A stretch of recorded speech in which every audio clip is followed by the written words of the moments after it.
Hey, today I will explain the Vikings era. Let me know when and where are you watching this video from. Now, let's start. The sea was everything to them. Before kingdoms had firm borders, before maps were trusted, before church bells ruled time, the northern world listened to waves. Cold waves, dark waves, waves that smashed against rock and ice and taught hard lessons to those who lived beside them. In this world of long winters and short summers, people learned quickly that the land could not always be trusted. The soil was thin. The growing season was short. Hunger was never far away.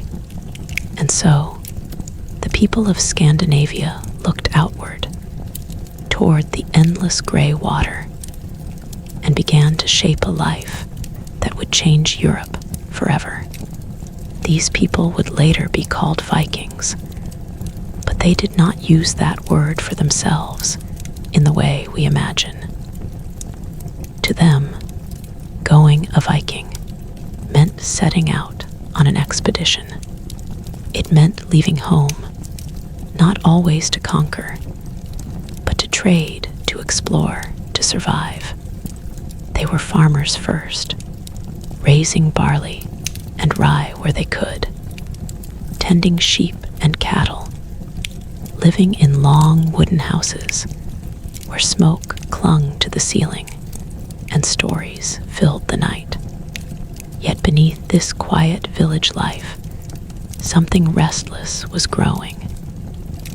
A pressure, a sense that the world was larger than the narrow fjords and forests they knew.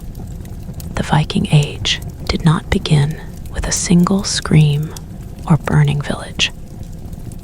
It began slowly with ships, not ordinary boats, but long, narrow vessels built with overlapping planks, light enough to pull onto shore, strong enough to cross open sea.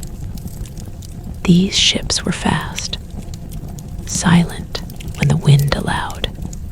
They could sail deep into rivers, slipping past defenses that were never meant to face an enemy from the water.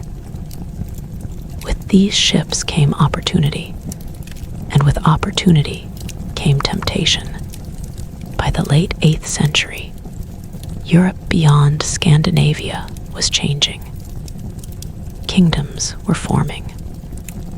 Monasteries were rising along coasts and rivers, filled with gold, silver, books, and food. These places were rich, but poorly defended. Their inhabitants trusted God more than walls. To the north, word traveled fast. Traders spoke of soft lands, of fat cattle, of treasures guarded by prayer instead of steel, for young men with little land to inherit, and for leaders eager to gain followers. These stories burned like fire. In the year 793, the quiet rhythm of Christian Europe was shattered. On the small island of Lindisfarne, off the coast of Northumbria, monks were at prayer when ships appeared on the horizon. They came low and fast, cutting through the waves like knives. There was no warning bell, no army waiting, only shouting, steel, and terror.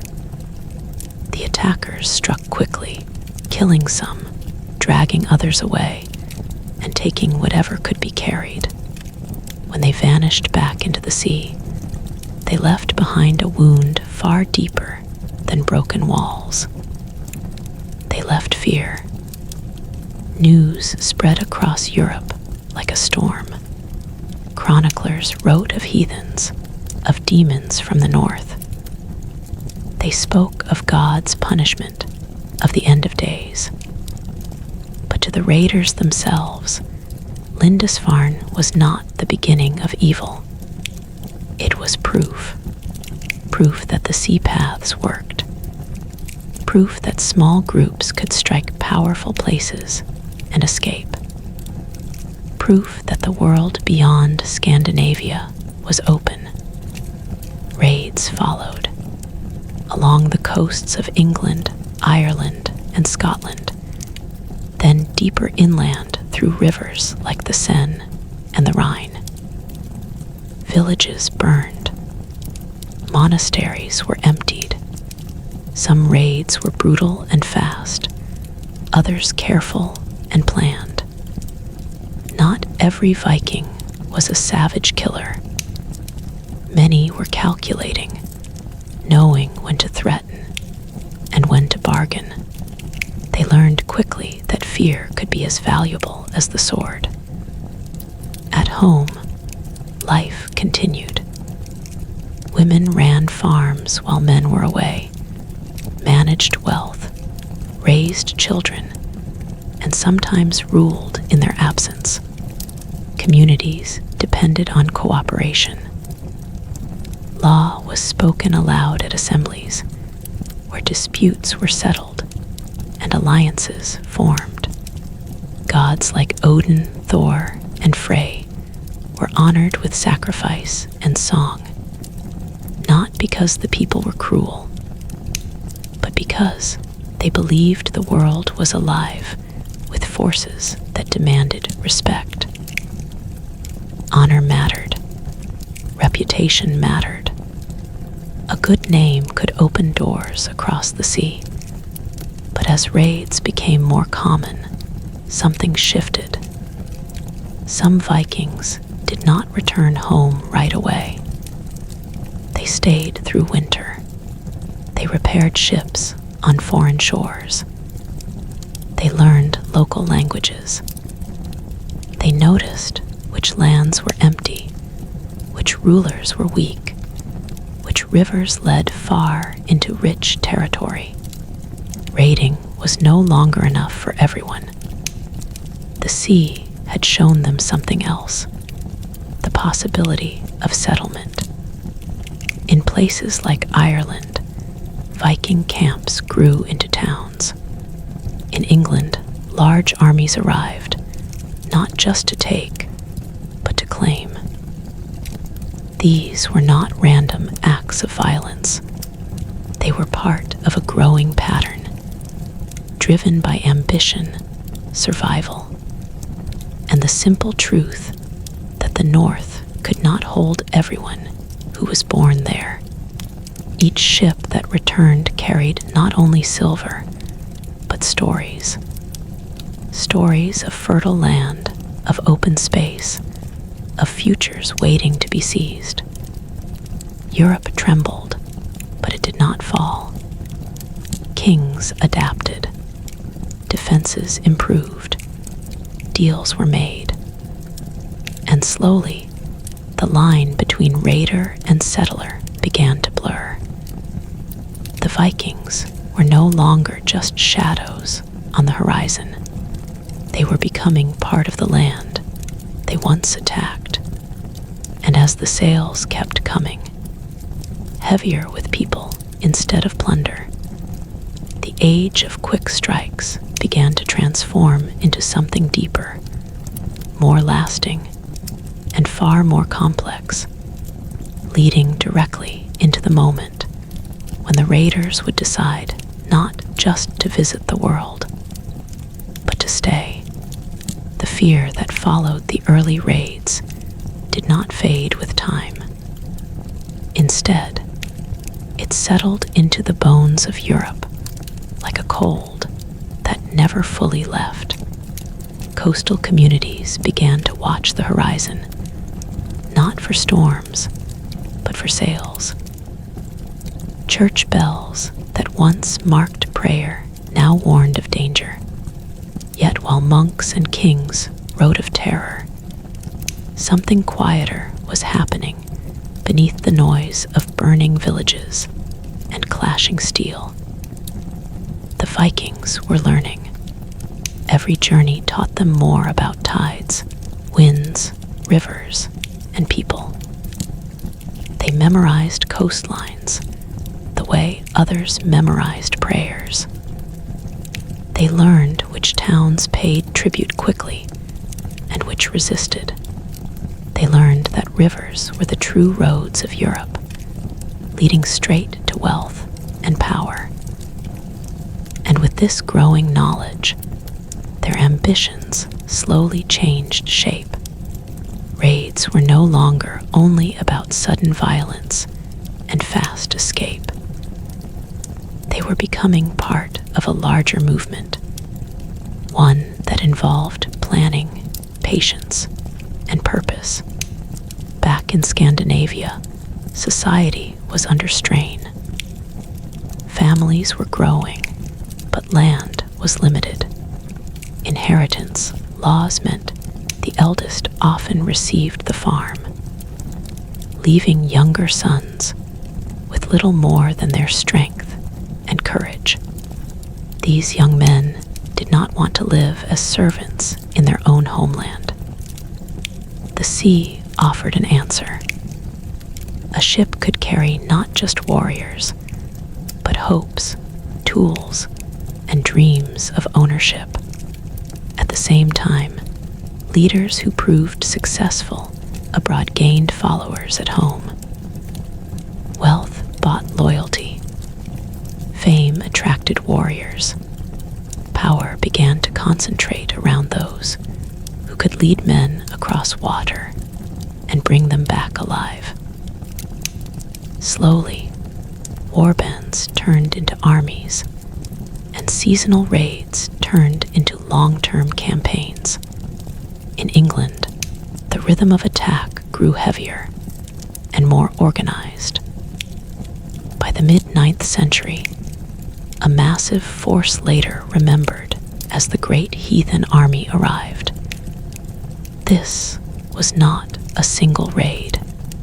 It was a moving storm of people, ships, horses, and weapons. They fought, negotiated, retreated, and advanced again, taking advantage of political weakness among the English kingdoms. One by one, these kingdoms fell or submitted until only Wessex remained standing. The Vikings did not simply destroy what they conquered. They settled among it. They farmed the land, married local women, and reshaped towns into busy centers of trade. Places that once feared the Northmen now depended on them. Markets filled with silver coins, amber, furs, slaves, and grain. Languages blended, customs mixed. Gods were argued over around shared fires. In Ireland, Viking longforts, fortified ship camps, slowly transformed into permanent towns. Dublin, once a simple settlement, became a powerful trading hub connecting the Atlantic world. Ships came not only from Scandinavia, but from distant lands carrying wine, glass, silk, and stories from places most Europeans would never see. The Vikings were no longer outsiders. They were becoming connectors, tying together worlds through sea routes and rivers. Yet this transformation did not happen peacefully everywhere. Violence remained a constant companion. Rival Viking groups fought each other as fiercely as they fought local rulers. Alliances shifted with the seasons. A man who raided a town one year might defend it the next, depending on where loyalty and profit lay. Power was personal, not abstract. It depended on reputation, generosity, and success. A leader who failed to provide wealth would quickly lose followers. This pressure drove expansion further and further. To the west, Vikings crossed open ocean to the Faroe Islands and Iceland, settling lands untouched by kings or priests. These journeys were dangerous, guided by stars, sunstones, and experience rather than maps. Storms swallowed ships without warning, yet the promise of land that belonged to no one was stronger than fear. In these new settlements, old traditions were reshaped. Law assemblies were formed where free men debated rules. Stories were preserved in memory and later written down as sagas, capturing the values of honor, revenge, and fate that defined the Viking world.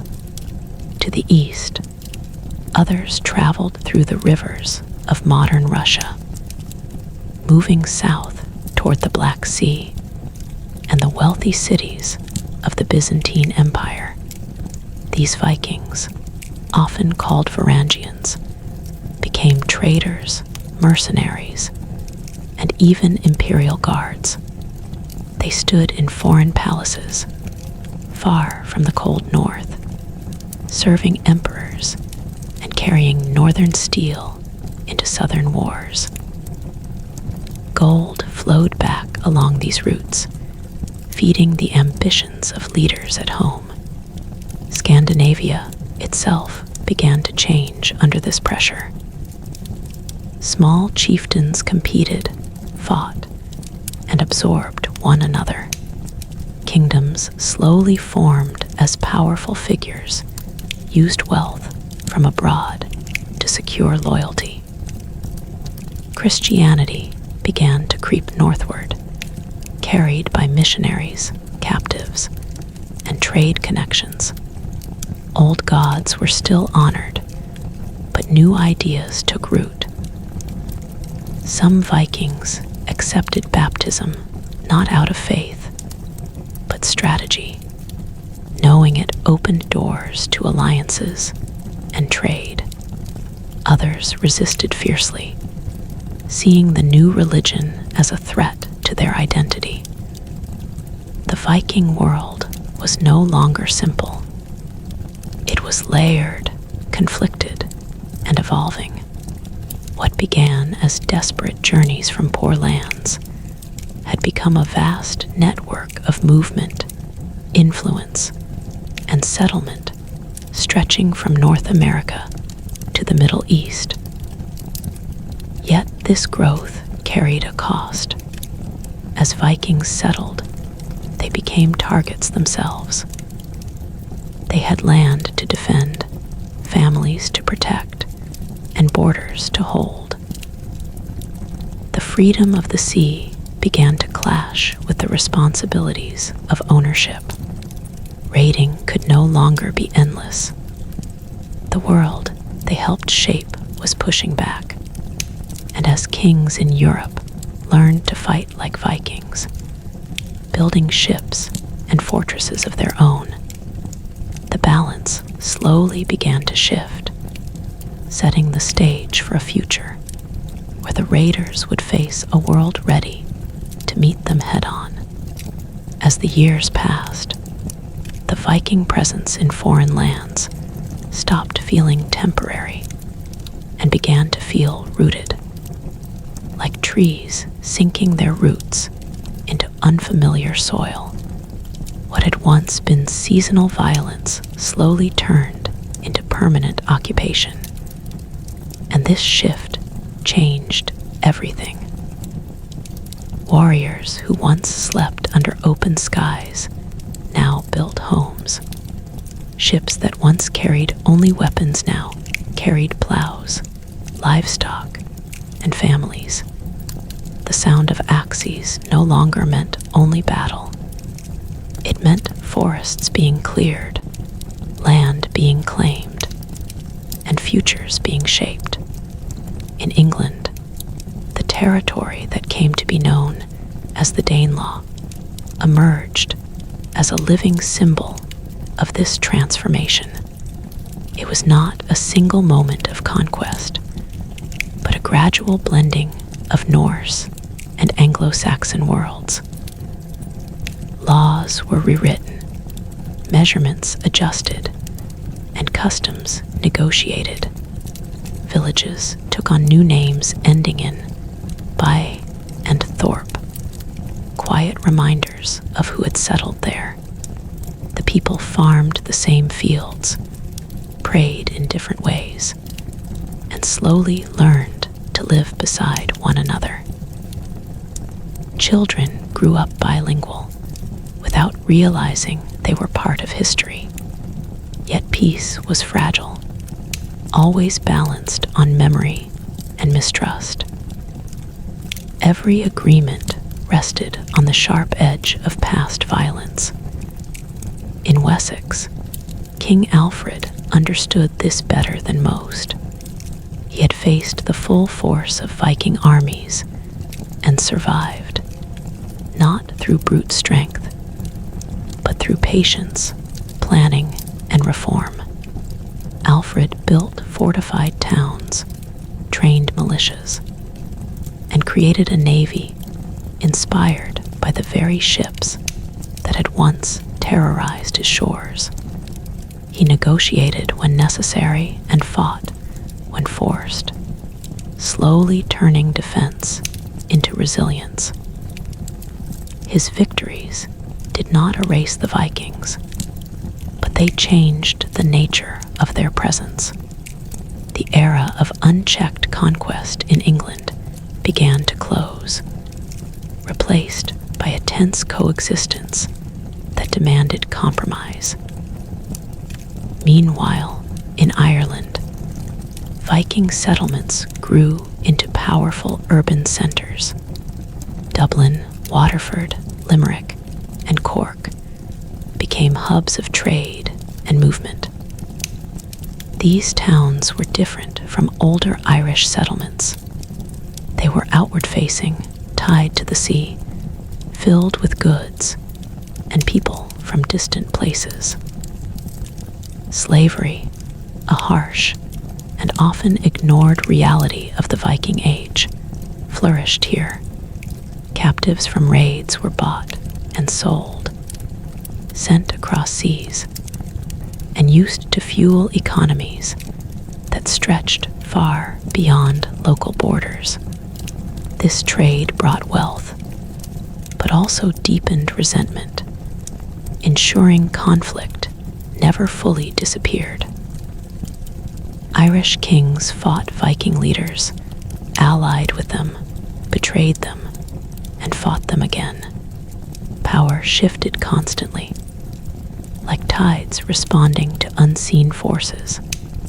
Further north, the Norse settlers of Scotland carved out territories among islands and coasts, shaping cultures that would endure for centuries.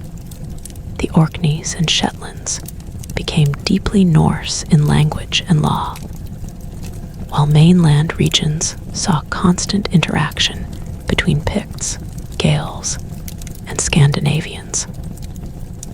Identity became layered. A man could be Norse by blood, Gaelic by marriage, and local by loyalty. These blurred lines confused chroniclers, but reflected a lived reality where survival mattered more than labels. At the same time, the Viking expansion continued westward into lands untouched by European power struggles. Iceland was settled not through conquest, but through migration. Families arrived seeking freedom from kings who were tightening their grip back home.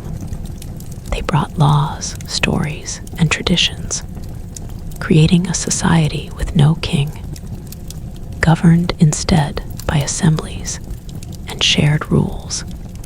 Here, the Old Norse culture was preserved more clearly than anywhere else. protected by distance and isolation.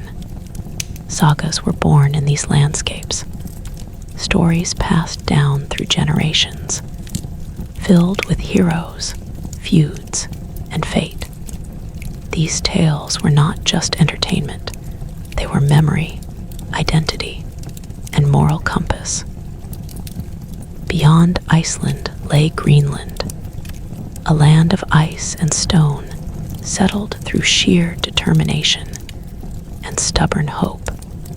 Life there was harsh and uncertain, yet people stayed, clinging to the edge of the known world. And beyond even Greenland, some Vikings reached a place they called Vinland, a distant shore rich with timber and resources.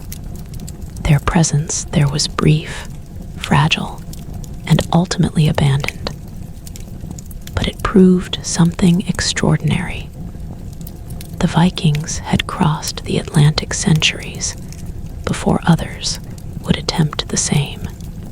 This achievement was not driven by empire or glory, but by curiosity, pressure, and the same restless spirit that had always pushed them forward. Back in Scandinavia, these far-reaching ventures fed internal change. Wealth returned in silver, silk, and weapons, unlike anything made at home. Chieftains used this wealth to strengthen their rule, building halls, rewarding followers, and waging wars against rivals. The old patchwork of small territories slowly tightened into emerging kingdoms. Denmark, Norway, and Sweden began to take shape, though the process was violent and uneven. Christianity continued its quiet advance, sometimes welcomed, sometimes resisted. Churches rose beside old sacred sites. Crosses stood where sacrifices once fell. Conversion was rarely simple or sincere at first. Many accepted the new faith while still honoring the old gods, hedging their bets in a world that felt increasingly unpredictable. The Viking Age was no longer just about expansion. It was about transformation. The people who once defined themselves by movement now had roots that demanded defense. They were becoming part of the political and cultural fabric of Europe. Yet this stability came with tension. As Viking leaders became kings, they lost some of the freedom that had defined their ancestors. Laws replaced personal revenge. Taxes replaced shared plunder. The warrior culture that thrived on mobility and opportunity began to clash with the needs of organized states. The very success of Viking settlement was slowly eroding the world that made it possible. And as Europe grew stronger and more unified in response to the northern threat, a quiet question began to form beneath the surface of history. What happens to raiders when there is nowhere left to raid? That question would soon demand an answer. By the late 9th and early 10th centuries, the Viking world stood at a turning point. Though few living within it could clearly see the shape of what was coming, the age of sudden coastal terror was fading, replaced by something heavier and more permanent. The sea still carried ships, but those ships now returned to harbors that had walls, laws, and rulers who expected obedience. In England, the lands once torn apart by raids were slowly being stitched together under stronger kings. Alfred's successors did not forget the lessons learned from Viking attacks. They improved fortifications, strengthened armies, and enforced systems that could respond quickly to danger. The Danelaw, once a symbol of Viking dominance, became a zone of negotiation and slow absorption.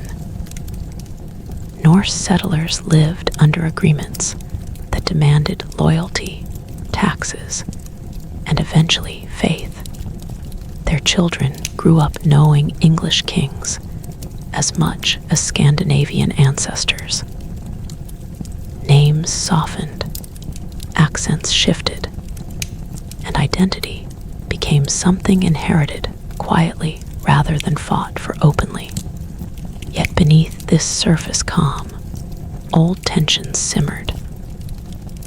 Viking leaders who had once commanded absolute loyalty through wealth and fear now faced a world that demanded structure. Some adapted, becoming nobles and governors. Others resisted, clinging to the old ways, raiding when they could, even if the rewards were shrinking. In Ireland, the balance of power swung back and forth with exhausting regularity. Viking towns had grown wealthy, but wealth attracted enemies. Irish kings, learning from past defeats, formed alliances and launched coordinated attacks. Dublin changed hands more than once, its streets echoing with the sound of victory and loss. Sometimes within the same generation, the Vikings fought not as outsiders now, but as rivals embedded within local politics. Their ships still ruled the sea, but on land, they were increasingly bound by the same struggles that plagued everyone else. Succession disputes, fragile alliances, and the constant threat of betrayal. Further north, in Scotland and the surrounding islands, Norse influence reached its peak. Jarls ruled territories that answered loosely to distant kings, blending Norse law with local tradition. These regions became cultural crossroads where songs, art, and beliefs mixed freely. Burial practices changed. Art styles merged animals and symbols from different worlds. This blending did not erase conflict, but it softened it, replacing endless warfare with shared interest in survival and prosperity. Meanwhile, Scandinavia itself was undergoing deep internal transformation. The old system of scattered chieftains could no longer hold against the pressure of wealth, religion, and ambition. Strong leaders began to claim authority over wider regions, often by force. In Norway, Harald Fairhair's campaign to unify the land reshaped society. Those who refused his rule fled westward, becoming settlers in Iceland and beyond. Ironically, the push for unity at home helped spread Norse culture even further abroad. Denmark and Sweden followed similar paths, though their roads to centralized power were uneven and soaked in blood. As kings rose, they demanded loyalty not just in battle, but in daily life. Taxes were collected, laws were written down, punishment became institutional rather than personal. This shift marked the slow death of the old Viking freedom. The sea was still there, but it was was no longer the escape it once had been. Christianity tightened its grip during this period, not through sudden conversion, but through steady pressure. Kings found the new religion useful.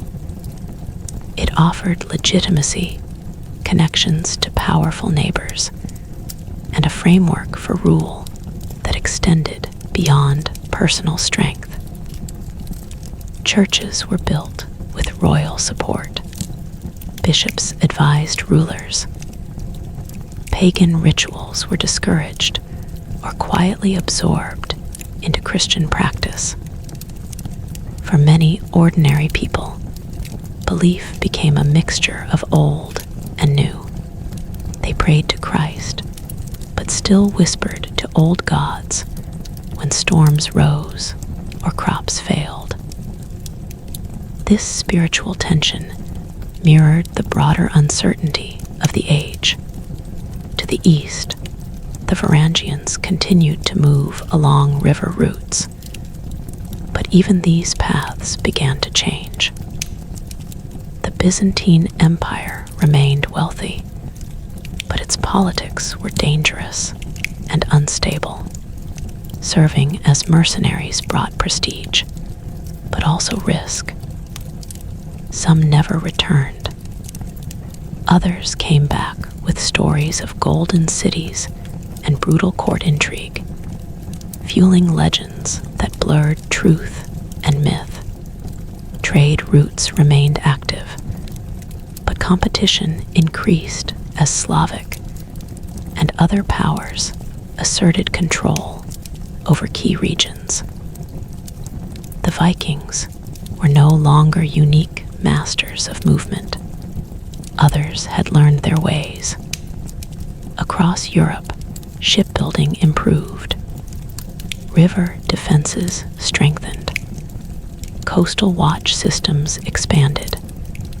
The tactics that once guaranteed success now met resistance. Raids that would have succeeded a century earlier ended in disaster. Losses mounted. Leaders who failed faced humiliation and rebellion. The Viking world was being squeezed from all sides, not by a single enemy, but by a changing reality. Yet, even as opportunities narrowed, the Viking legacy deepened. Their settlements became permanent features of the landscape. Their influence on language, law, and trade embedded itself into daily life. What had begun as violent disruption had evolved into transformation. The question was no longer whether the Vikings would dominate Europe, but whether they could survive as Vikings at all in a world that demanded stability over chaos. As kings consolidated power and borders hardened, the old rhythm of raid and return grew harder to maintain. And in this tightening world, new confrontations loomed, ones that would test whether the descendants of raiders could adapt fully or be swept aside by the very forces they had helped create. By the turn of the 10th century, the Viking world felt heavier, slower, and more constrained than it had in the wild decades before, where once ambition meant gathering a crew and sailing toward the unknown. It now meant navigating politics, loyalty, and growing expectations from kings who ruled not just through fear, but through systems. The sea had not changed, but the people who sailed it had. Many Vikings were no longer young men seeking glory. They were landholders, fathers, and rulers, responsible for farms, towns, and trade networks. With responsibility came caution, and with caution came hesitation. Raiding still happened, but it was no longer the uncontested force it once had been. In England, the slow reconquest of Viking-held territories continued under determined kings who understood that unity was their strongest weapon. Fortified towns spread across the countryside, connected by roads and defended by trained forces that could respond quickly. The old surprise attacks failed more often than they succeeded. Rivers that once welcomed Viking ships now bristled with defenses. Each failed raid chipped away at the legend of invincibility that had once surrounded the Northmen. Yet the Viking settlers did not disappear. Instead, they adapted, becoming integral parts of the regions they once terrorized. They served as local leaders, traders, and warriors for kings who had once feared them. Their laws influenced English law. Their words slipped quietly into everyday language. Their bloodlines blended so thoroughly that within generations, the line between conqueror and conquered became almost impossible to trace. In Ireland, the pattern was similar, but more unstable. Viking towns remained powerful, yet constantly threatened by ambitious Irish kings who sought to reclaim dominance. Battles flared, treaties were signed, and betrayals followed as predictably as the tides. Dublin, in particular, stood as a prize too valuable to ignore. Control of the city meant control of trade routes stretching across the Irish Sea and beyond. Viking rulers there learned diplomacy as much as warfare, marrying into Irish dynasties and adopting local customs to strengthen their grip. But every alliance carried the seed of future conflict, and peace rarely lasted long. Further north and west, Norse influence remained strong in island territories where distance slowed the advance of centralized power. In places like the Hebrides, Orkney, and Shetland, Viking culture thrived with fewer interruptions. Here, old stories were told by firelight, laws were spoken aloud, and the sea still ruled daily life. These regions acted as living echoes of an earlier age, preserving traditions that were fading elsewhere. Yet, even these strongholds were not immune to change. Christianity seeped in through trade and marriage, and royal authority, though distant, loomed larger with each passing generation. Back in Scandinavia, the rise of strong kings reshaped society from the ground up. Royal courts replaced informal halls. Coinage replaced barter. Written law began to replace memory and custom. Kings demanded standing armies rather than temporary warbands. This shift weakened the old warrior culture that depended on mobility and personal loyalty. A man could no longer simply leave and seek fortune abroad without risking punishment or loss of status at home. The Viking spirit of independence found itself trapped within borders drawn by ambition and enforced by force.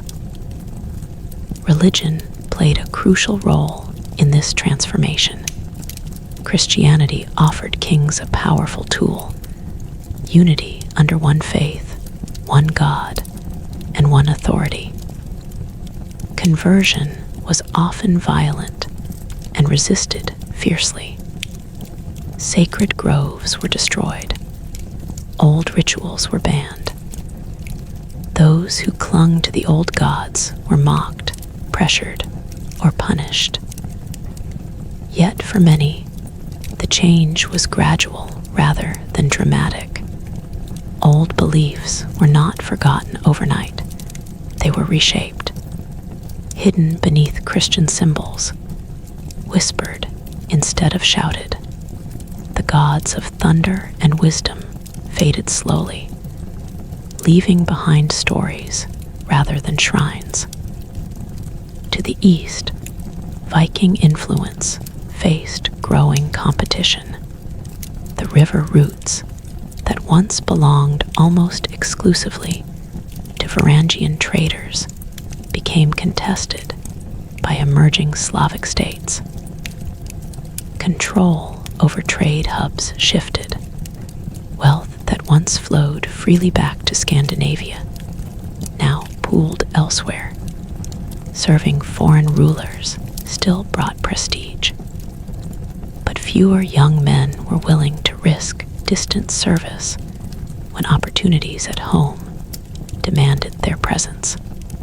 The world was closing in, not through conquest alone, but through organization. Everywhere the Vikings had gone, they had taught others how to fight, sail, trade, and defend. Now those lessons were being used against them.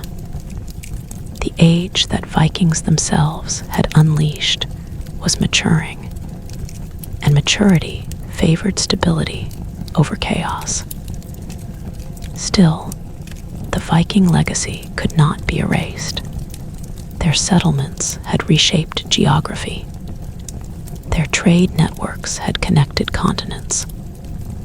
Their stories had redefined courage, honor, and fate. Even as their freedom narrowed, their influence deepened. The children of Vikings grew up in a world built partly by their ancestors, violence, and ambition, yet bound by rules their ancestors would barely recognize. As the 10th century wore on, a quiet truth settled across Europe. The Vikings were no longer a storm passing through history. They were part of its foundation, but foundations do not move easily, and the restless energy that once drove ships across unknown seas was beginning to clash with a future that demanded obedience, loyalty, and peace. The next struggles would not be about discovering new lands, but about defining power, identity, and survival in a world where the Viking age itself was slowly slipping into memory. As the 11th century drew closer, the Viking world entered its most complicated phase, one defined not by sudden raids or distant exploration, but by pressure, identity, and survival. The old rhythm of life, built around departure and return, had fractured. Now, many Vikings lived lives that barely resembled those of their ancestors. They woke not to the call of a ship's crew, but to the demands of land, law, and lordship. Fields needed tending, taxes needed paying, and loyalties needed proving.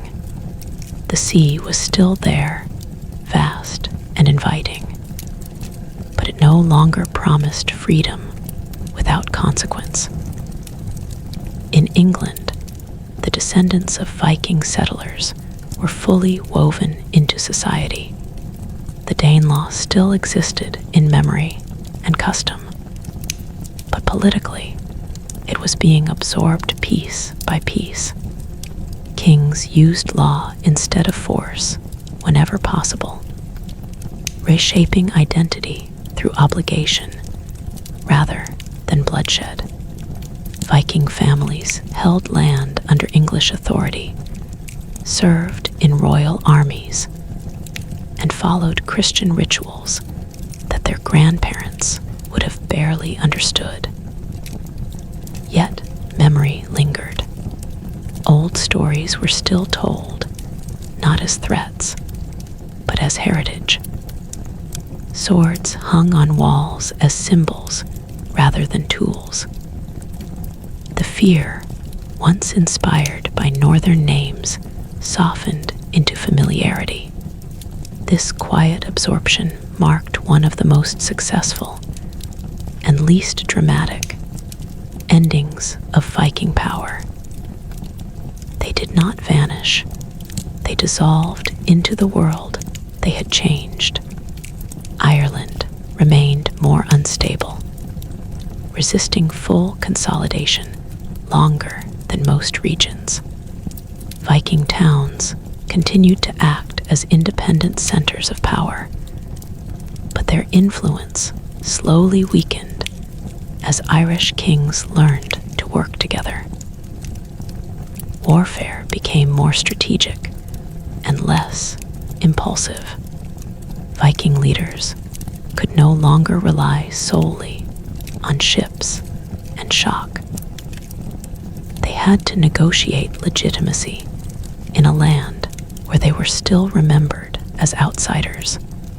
Some succeeded, becoming nearly indistinguishable from local rulers. Others failed, driven out or killed as old grudges resurfaced. The slave trade, once a major source of Viking wealth, began to decline under Christian pressure and shifting economic priorities. As this pillar weakened, so did the influence of towns that had thrived on it. What remained was trade, craftsmanship, and gradual integration. A quieter existence far removed from the violence of the past. In the northern islands and remote coastal regions, the old Viking spirit lingered longer. Distance slowed change, and tradition held stronger roots. Yet even here, the pull of centralized power grew impossible to ignore. Kings demanded loyalty, not just tribute. Christianity demanded obedience, not compromise. These demands reshaped daily life in subtle but irreversible ways. Laws once spoken freely at assemblies were now recorded and enforced by authority. Feuds that once defined honor were discouraged in favor of fines and courts. The warrior poet gave way to the landowner and the priest. Culture did not disappear, but it changed its voice. Scandinavia itself underwent the most dramatic transformation of all. The formation of stable kingdoms brought order, but at a cost. Kings sought to control not just territory, but belief. Pagan resistance flared violently in places, particularly where old shrines held deep meaning. Some uprisings were crushed with brutal force, their stories later softened or erased by Christian chroniclers. Others faded quietly, worn down by generational change. The old gods became legends, then metaphors, then memory. Christianity became not just a faith, but a marker of belonging in a new political world. To reject it was to reject the future. With faith came writing, administration, and stronger ties to continental Europe. Scandinavia was no longer a fringe world. It was being pulled firmly into the European order. Meanwhile, the wider world continued to react to what the Vikings had set in motion. Coastal defenses improved everywhere. Navies became permanent institutions. Trade networks stabilized under centralized control. The unpredictable chaos that once defined Viking activity was replaced by regulated movement and guarded borders. This shift did not happen overnight, but by the early 11th century, it was unmistakable. The Viking Age, as a way of life, was running out of space to exist. Yet history is rarely neat, and echoes of the old ways refused to fade quietly. Ambitious rulers still looked to the sea as a source of power. Viking-descended kings now used fleets not for raiding, but for conquest and control. The difference was subtle but important. These were not independent warbands chasing opportunity. They were state-sponsored forces enforcing authority. The skills of the Vikings had been absorbed into monarchy. Their ships, tactics, and courage lived on, stripped of their rebellion and shaped into tools of governance. In this way, the Vikings did not lose. They transformed into something more enduring, but far less romantic. Still, tension remained beneath the surface. The warrior culture that once thrived on personal honor struggled to survive under rigid hierarchy. Young men raised on stories of exploration and glory found fewer paths to prove themselves. Some turned to service abroad, joining foreign armies or mercenary forces. Others rebelled, becoming outlaws remembered only in local legend. These were the last sparks of a fading fire, reminders of a time when the world felt open and unclaimed. As Europe stabilized and Scandinavia aligned itself with Christian kingdoms, the old image of the Viking began to harden into myth. Chroniclers wrote them as monsters or heroes, rarely as people. Their complexity was lost in exaggeration. Yet beneath the ink and memory, their impact remained undeniable. They had reshaped trade, warfare, language, and identity across continents. They had forced Europe to adapt, to strengthen, to connect. And in doing so, they had made themselves unnecessary. The stage was now set for a final transformation, one where the descendants of Vikings would face the ultimate test of legacy, whether they could rule empires instead of raiding them, and whether the world would remember them as destroyers, settlers, or something far more complicated. By the early 11th century, the Viking Age no longer felt like a single sweeping movement. It had fractured into many paths, each shaped by the land it touched and the people it changed. The word Viking itself was beginning to lose its meaning as a living identity. What remained were kings, farmers, traders, soldiers, and priests who carried Viking blood, but lived by very different rules. Yet history had one more surge of northern ambition left, one final moment when the old hunger for power rose again, not in scattered raids, but in grand attempts at empire. This was the age when Viking-descended rulers sought not just wealth, but crowns, when the sea became a highway for kings rather than outlaws, and when the legacy of the raiders was tested on the largest stage yet. In England, stability was still fragile. Though the kingdom had grown stronger, it remained wealthy, and wealth always attracted attention.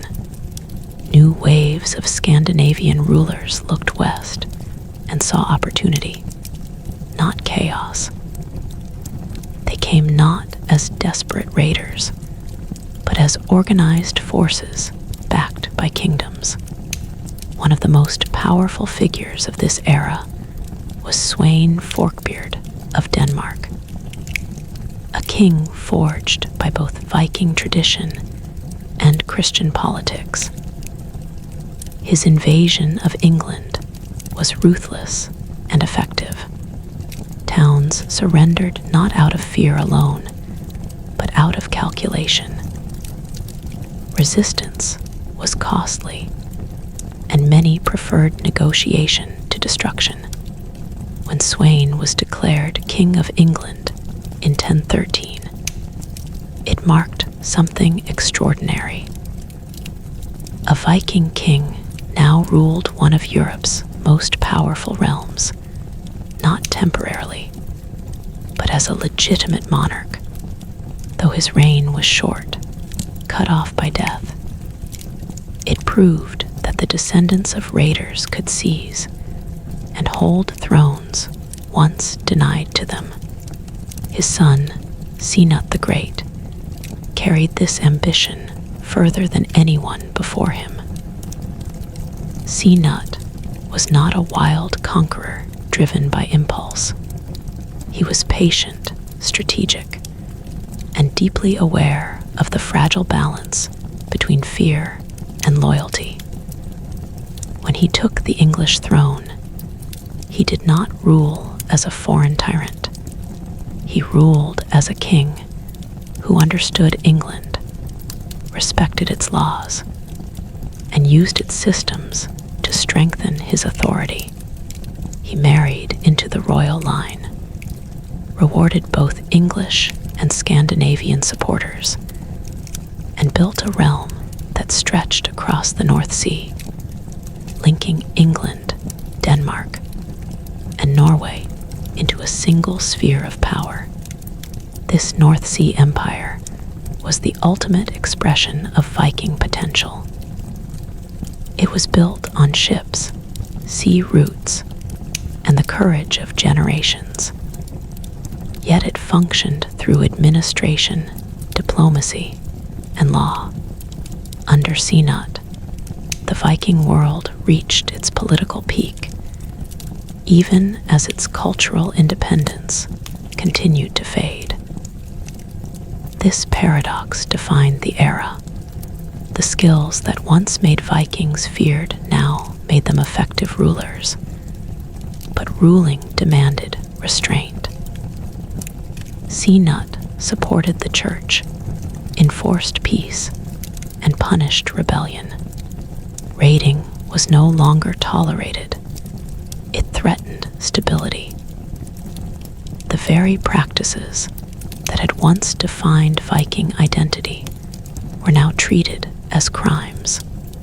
In securing order, Viking kings quietly buried the past that had made their rise possible. The sea, once a symbol of freedom and danger, became a border to protect and tax. Fleets guarded coasts rather than prowled them. The age of taking had fully given way to the age of holding. Elsewhere in Europe, similar patterns unfolded. In Normandy, the descendants of Vikings who had settled generations earlier were now fully integrated into Frankish society. They spoke a different language, followed Christian law, and ruled with feudal authority. Yet their heritage still shaped their behavior. Norman leaders valued discipline, strength, and ambition. They inherited Viking adaptability without Viking chaos. This fusion would soon produce forces capable of reshaping entire regions, though few yet understood what was coming. In Sicily and southern Italy, Viking-descended adventurers carved out power through military skill and political cunning, once again proving that the legacy of the North was not limited to cold seas and longships. Back in Scandinavia, the consolidation of kingship continued relentlessly. Norway, Denmark, and Sweden were no longer loose collections of chieftains. They were Christian kingdoms tied to European politics and rivalries. Kings minted coins, negotiated marriages, and fought wars not as raiders, but as sovereigns. Rebellions still occurred, often led by men nostalgic for older freedoms, but these uprisings rarely succeeded. The machinery of state was too strong. The old assemblies that once balanced power faded in influence as royal authority grew absolute. Law no longer rose from the people. It descended from the throne. For ordinary people, life became quieter but heavier. The uncertainty of raids was replaced by the certainty of obligation. Taxes were predictable but unavoidable. Land ownership brought security, but also responsibility. The world felt smaller, more controlled. Stories of distant voyages and fearless warriors became entertainment rather than inspiration. They were tales of ancestors, not futures. The idea of leaving home to seek fortune across unknown seas began to feel unrealistic, even foolish. The Viking spirit, once restless and forward-looking, turned inward, preserved in memory rather than action. Yet, history is rarely content to let an age fade without resistance. Beneath the surface of stability, tensions brewed. Empires built on personal authority were fragile. When strong rulers died, cracks appeared quickly. Sinut's empire depended heavily on his presence, and after his death, unity faltered. Rival claims, weak successors, and shifting loyalties threatened to undo what had been built. The sea that had once connected kingdoms now carried uncertainty again. The question was no longer whether Viking power could rise, but whether it could endure without the men who embodied it. As Europe stood on the edge of this uncertainty, one final confrontation loomed, one that would force the Viking legacy to face a decisive reckoning and determine whether the echoes of the longship would fade quietly into legend or crash one last time against the shores of history. The death of strong rulers always revealed the truth that power tried to hide. And when Sinut the Great was gone, the world he held together began to loosen like a knot pulled too tight for too long. His empire had been built on balance, on careful rewards, fear managed rather than unleashed. and loyalty bought with stability.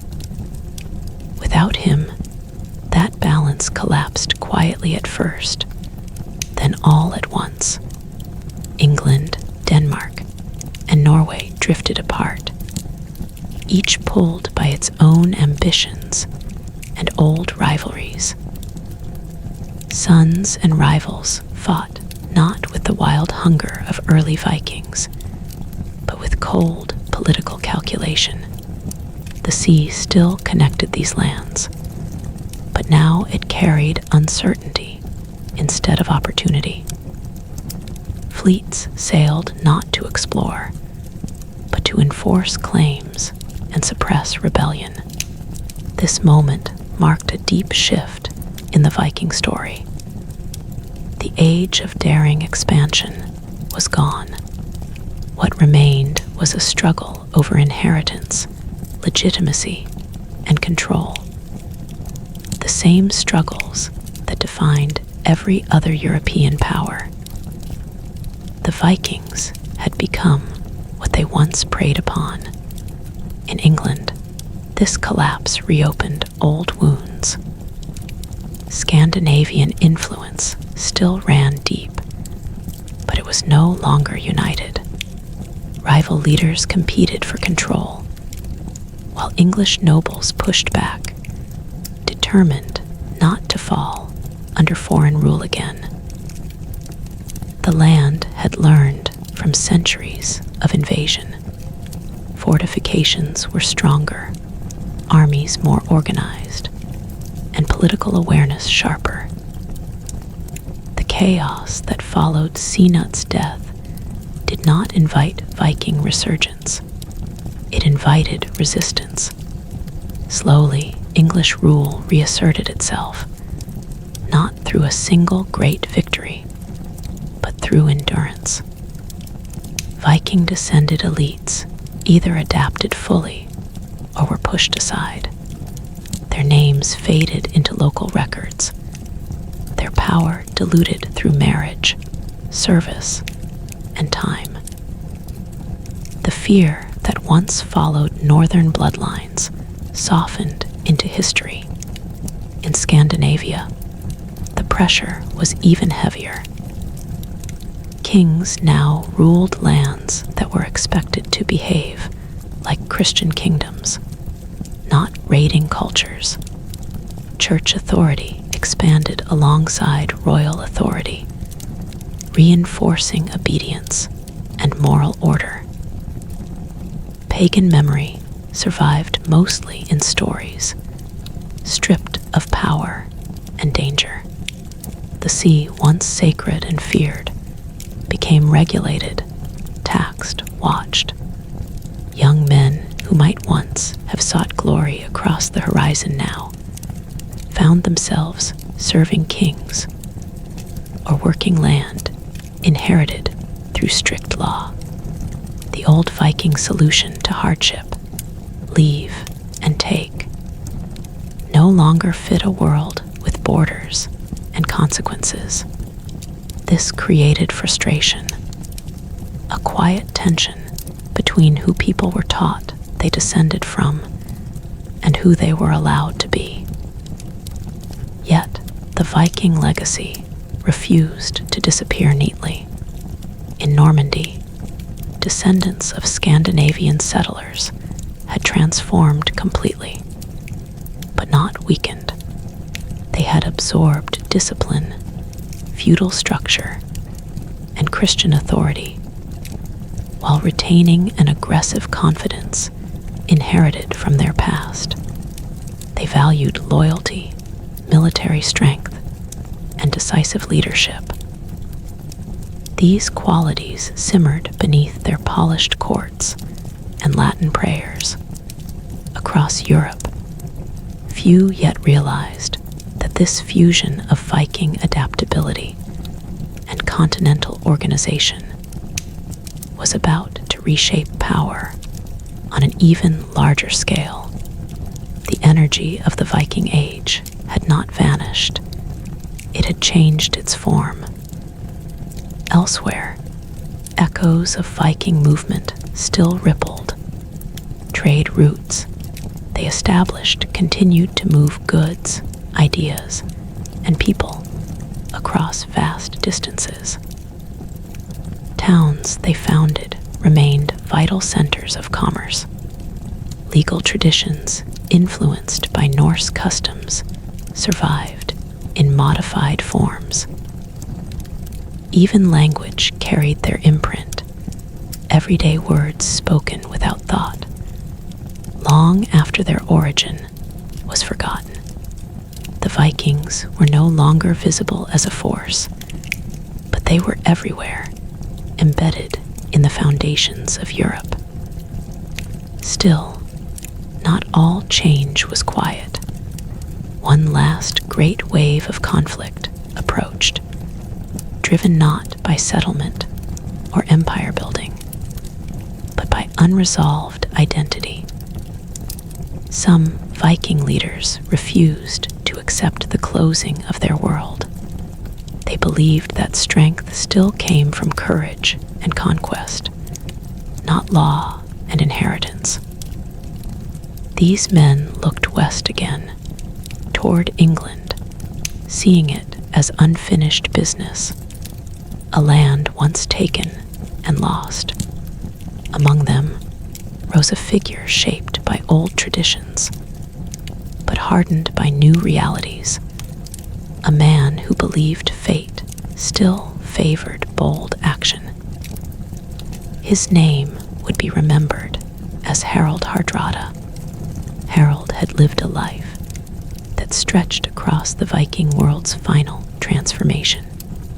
He had fought as a young warrior, served in foreign courts, gained immense wealth as a mercenary, and returned north carrying the confidence of someone who had seen empires from the inside. To him, the idea that the Viking Age was ending felt like an insult. He believed the old fire could still burn, that destiny had not yet closed the door. His ambition drew followers who shared his restlessness, men who felt trapped by peace and longed for purpose. Together, they prepared for one final gamble, a last attempt to bend history backward. England once again became the stage. The kingdom stood strong, but divided by politics and succession questions. Opportunity flickered, just enough to tempt those who refused to let go of the past. Ships were gathered, weapons sharpened, and old songs sung again, not as memory, but as promise. This was not a raid born of desperation. It was an invasion born of belief. The belief that the Viking spirit could still dominate through strength alone. As these fleets moved across the sea, something deeper stirred beneath the surface of history. This was not just another conflict. It was a confrontation between eras. On one side stood the last expression of the Viking Age, driven by personal glory and ancient honor. On the other stood a new Europe, organized, fortified, and ready. The outcome would not merely decide a throne. It would decide whether the Viking Age would end quietly in assimilation or loudly in one final clash that would echo for centuries to come. The year 1066 opened like a door that history had been walking toward for generations, heavy with tension and expectation.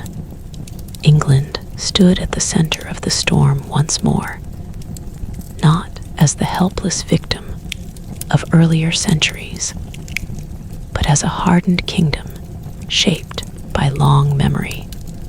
Every hill, river, and road carried lessons learned from Viking fire and steel. Yet, despite this strength, uncertainty hung thick in the air.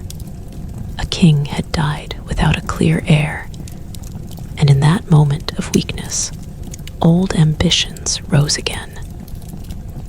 Across the North Sea, Harold Hardrada believed the time had come. To him, England was not a foreign land, but a prize left unfinished, a crown denied to his lineage. His invasion was not fueled by hunger or desperation, but by conviction. He believed himself chosen by fate, shaped by battle, and worthy of empire. His fleet cut across the sea with grim purpose, sails full, crews hardened by years of warfare. These were not young adventurers chasing stories. They were veterans, carrying the weight of a dying age on their shoulders. When Harold landed in the north of England, the land felt strangely familiar. Rivers guided his ships inland, just as they had guided Vikings centuries earlier. Villages watched in fear, remembering old stories they hoped were buried forever. The initial clash went in Harold's favor. English forces, caught off guard, were defeated at the Battle of Fulford. For a moment, it seemed as though the old magic still worked. Steel met flesh, shields broke, and the Viking war machine rolled forward with terrifying efficiency. Harold stood tall among his warriors, a towering figure of confidence and command. Songs would later describe him as fearless, unstoppable, larger than life. But history is rarely kind to those who believe the past can simply be repeated. What Harold did not fully grasp was how much the world had changed. The English king, Harold Godwinson, moved with speed and discipline unimaginable in earlier centuries. His army marched north in record time, driven by urgency and hardened by experience. These were not scattered militias.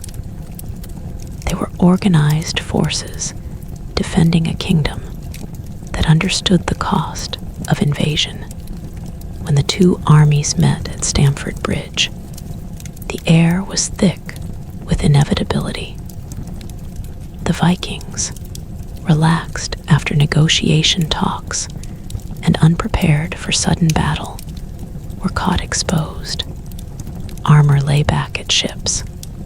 Shields were few. Yet even then, they fought with the fury of men who believed this was their final stand. The battle was brutal, chaotic, and unforgiving. Harold Hardrada was struck down, his towering ambition falling with him. The Viking army collapsed shortly after, shattered by loss and exhaustion. Ships that had arrived full now carried survivors, fleeing home, fewer in number and broken in spirit. This moment did not just end an invasion. It symbolized something far larger. Stamford Bridge marked the last great Viking-led attempt to conquer England by force. The old way had failed, not because courage was lacking, but because the world no longer allowed it. Speed, coordination, and structure had replaced shock and terror. The sea no longer guaranteed advantage. The Viking Age, as a living force, had met its limit. Yet history was not finished with 1066. Harold Godwinson barely had time to celebrate before facing another threat from the south. The Normans, descendants of Vikings who had long since abandoned their raiding identity, crossed the Channel under William the Conqueror. Their invasion was disciplined, strategic, and deeply organized. Where Harold represented the last breath of the old Viking world, William represented its transformation.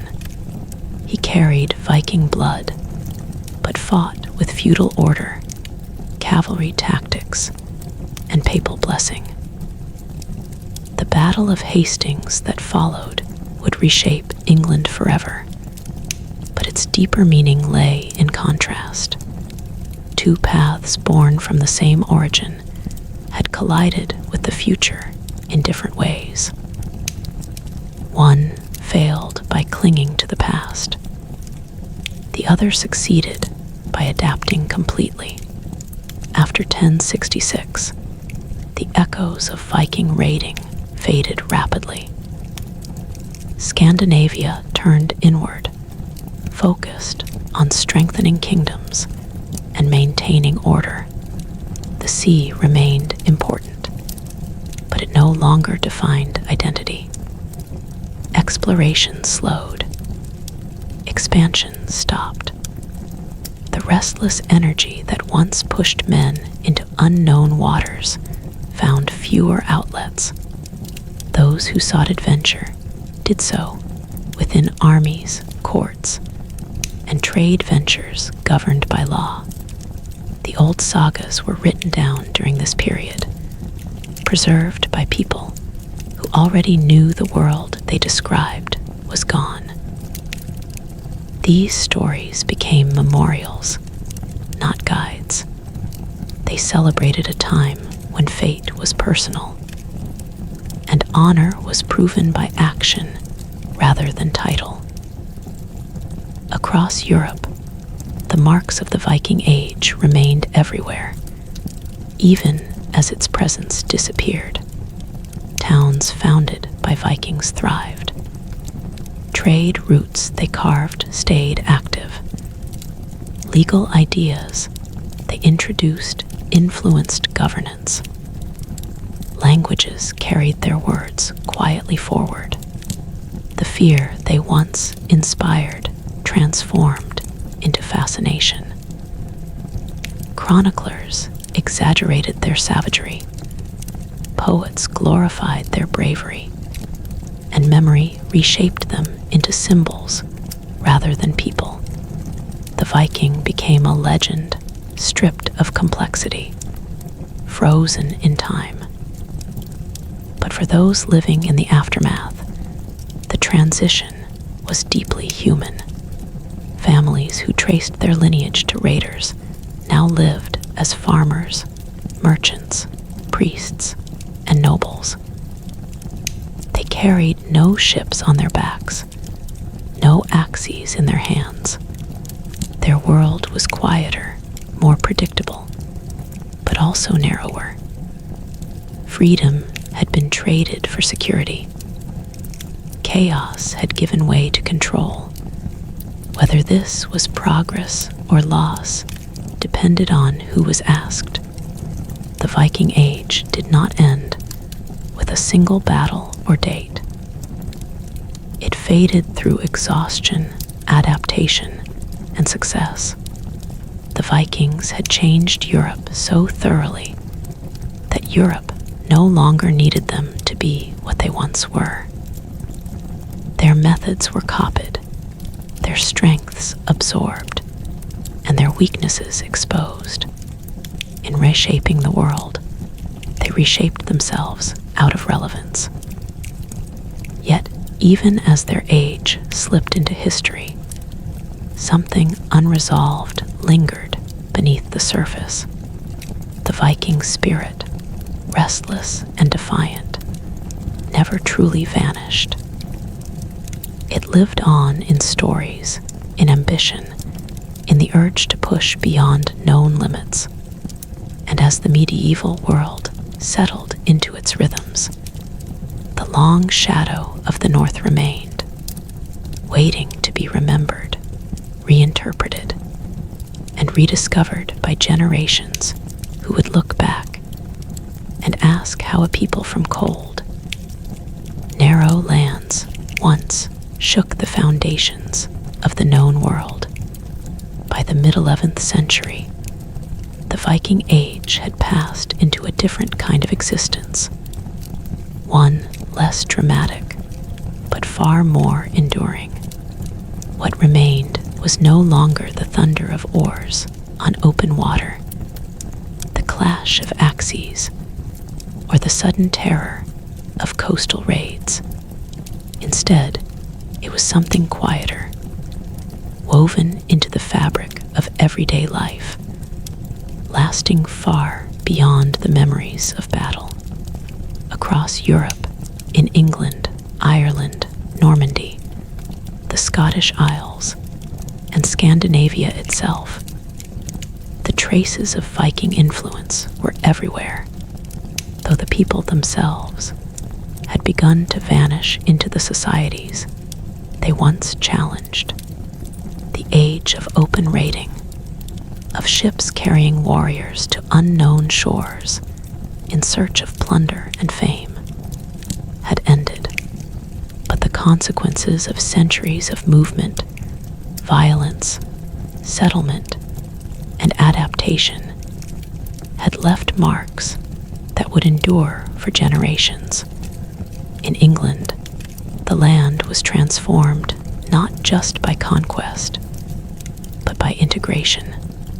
Cities founded by Vikings, such as York, once the fearsome Jorvik, continued to thrive, serving as hubs for trade, culture, and administration. Streets that had witnessed plunder now echoed with commerce. The voices of merchants, mixing Old Norse words with Anglo-Saxon speech. Laws had been codified, taxes collected regularly, and loyalty demanded not through fear alone, but through contracts, oaths, and promises of protection. Families who once feared the Viking longships now traced their lineage proudly back to them. Farms, villages, and towns thrived where once the same soil had been soaked in blood. The transformation was not immediate. It had taken generations for communities to absorb the violence of the past and turn it into stability. But once accomplished, it marked a new phase in history, one where the descendants of raiders became builders, rulers, and contributors to the societies they had once threatened. Ireland's story was more complicated. The Viking towns had become economic powerhouses, yet they were constantly entangled in local politics. Kings and chieftains still remembered the raids, and alliances shifted as often as the tides. Dublin, Waterford, Cork, and Limerick remained central nodes in trade, linking Ireland to Scandinavia, England, and beyond. Merchants carried silver, textiles, and luxury goods.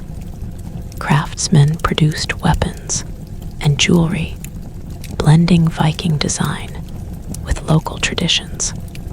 Slavery, though increasingly restricted by Christian norms, persisted in smaller forms, leaving a shadow over prosperity. Yet even amid political tension, the Irish and Norse began to merge in culture, marriage, and language. Norse influence became naturalized, a seamless part of the landscape. By the end of the 11th century, the Irish Vikings were no longer invaders. They were citizens, landowners, and traders whose ancestors had once terrorized the land. In Normandy, the descendants of Scandinavian settlers had become the epitome of Viking adaptation. They had abandoned raiding entirely, embracing feudal order, Christian authority, and administrative sophistication. Their military skills, however, remained legendary. When William of Normandy prepared to cross the Channel in 1066, the strength of Viking blood was evident. Normandy's conquest of England was not a sudden raid, but a carefully orchestrated campaign, demonstrating the enduring legacy of the northern warrior ethic, combined with the discipline and resources of a centralized kingdom. The Vikings had transformed from raiders into rulers, their ambition no longer raw, but channeled through calculated power. Normandy's influence would echo for centuries, shaping politics, architecture, and law in England and beyond. Further north, in the Scottish Isles, Orkney, Shetland, and the Hebrides, the Viking imprint remained more distinct. Distance had preserved much of the old culture. Norse language survived in local dialects. Law and custom retained echoes of ancient assemblies. Yet even here, Christianity had made inroads, and kings of Norway demanded loyalty. The sea remained vital to life, commerce, and communication. But its freedom had been restrained by growing oversight and obligation. The islands were no longer places for unchecked raiding, but for controlled settlement, a testament to how geography could preserve culture even as political and religious change advanced. In Scandinavia itself, the transformation was perhaps the most profound. The scattered chieftains of the 8th century had given way to strong, centralized monarchies. Kings ruled with authority backed by law, church, and army, shaping society into a structured, hierarchical system. Paganism had been largely replaced by Christianity, and the old rituals survived only in stories and folklore. The restless energy that had once sent warriors across oceans and rivers now fueled the creation of kingdoms that could sustain themselves, defend borders, and engage in international diplomacy. Coinage, bureaucracy, and literacy were spreading, tying Scandinavia more closely to the rest of Europe than ever before. The Viking world of raiders had been absorbed into the medieval world of rulers. Yet, despite this shift, the Viking legacy was far from buried. Trade networks remained, legal traditions persisted, and cultural influence spread quietly but profoundly. Names, architecture, language, and even governance carried Norse traces. The ships themselves, once instruments of terror, became symbols of connectivity and commerce. The tales of raiding, exploration, and settlement became stories passed from parent to child, preserved in sagas that would survive centuries. These sagas, written down long after the events they described, immortalized the adventures, struggles, and tragedies of a people who had moved with the sea, shaped the world in ways no one else could. In many ways, the Viking Age ended not with a bang, but with quiet integration. The warriors who had stormed coasts and rivers became ancestors to kings, merchants, and commoners. The lands they had attacked became lands they would rule and protect. The chaos they had spread became order that they participated in. Europe, once trembling at the sight of northern sails, now relied on the descendants of those same raiders to govern, to trade, and to defend. The irony was profound. The very force that had reshaped Europe was now inseparable from it, no longer feared but foundational. Even in memory, the Viking spirit refused to fade entirely. Stories of longships cutting through fog, of warriors striking swiftly and disappearing, of bold kings and fearless explorers continued to capture the imagination. In isolated villages, children grew up hearing tales of gods, giants, and raiders, learning both caution and courage from them.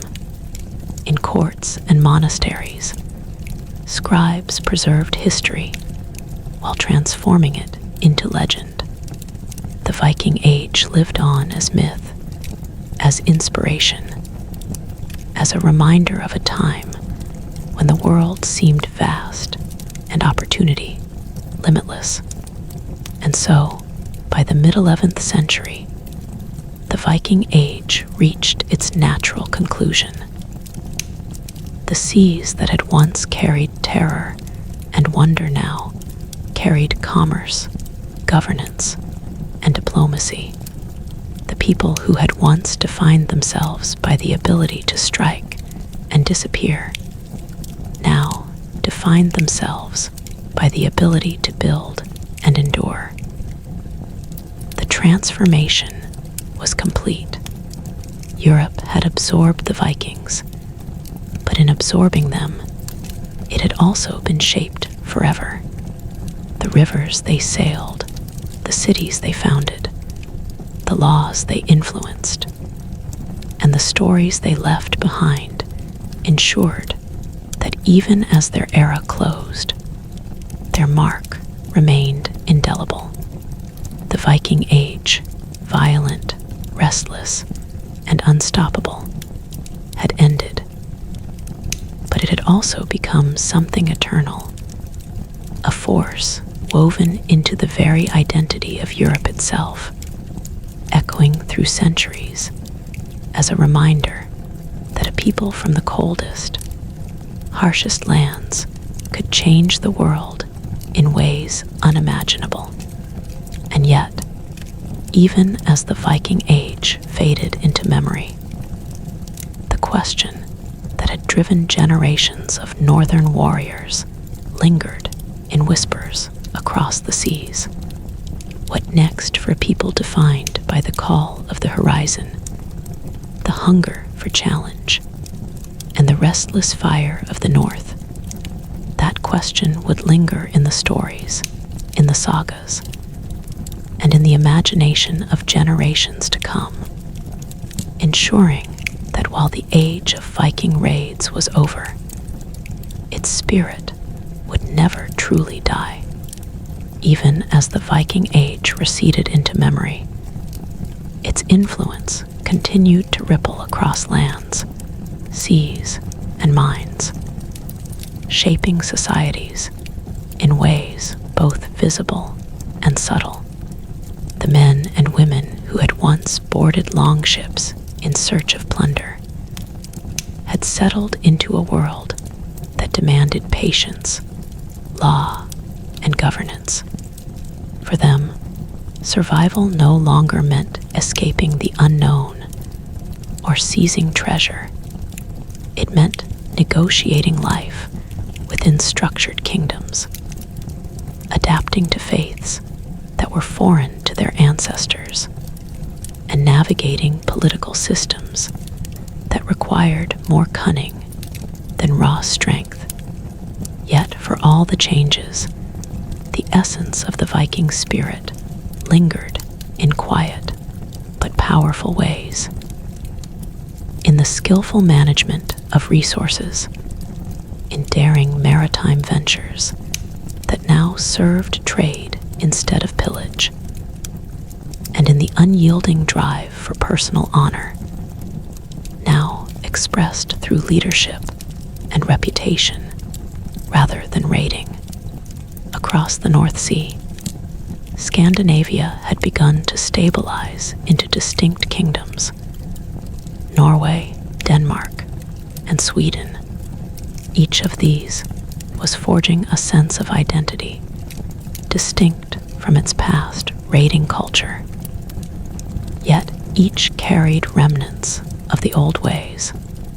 Kings were consolidating power, demanding tribute, and building armies trained not for spontaneous raids, but for disciplined warfare. Towns grew around administrative centers and trade hubs rather than battle camps. The King's Hall, once a place of feasts and informal decision-making, became a seat of governance where law was enforced and authority displayed. Yet beneath the surface of structured life, a subtle tension persisted. The memory of freedom on the sea and glory on foreign shores was still alive in the minds of many young warriors, reminding kings that authority could be challenged not just by rebellion, but by the desire for the old life.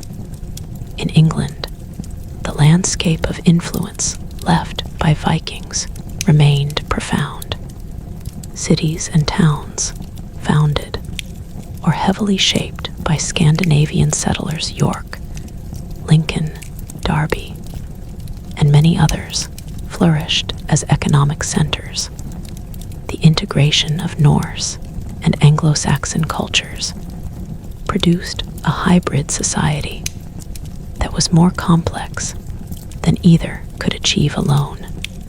Craftsmen continued techniques learned from Viking ancestors, from shipbuilding to metalwork.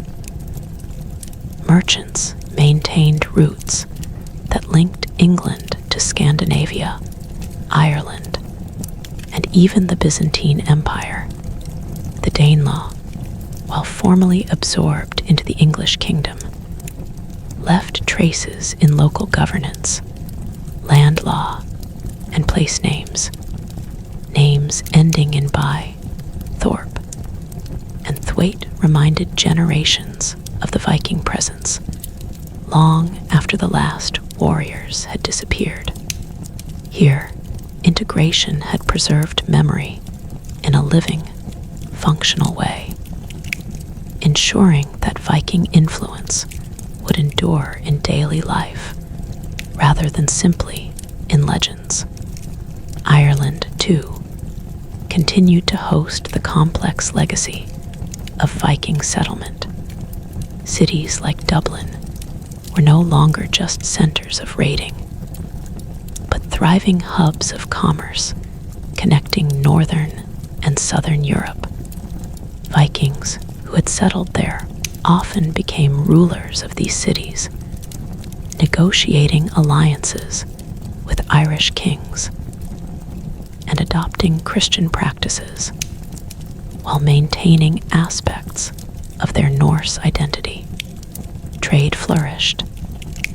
Silver, hides, and luxury goods moved through bustling markets.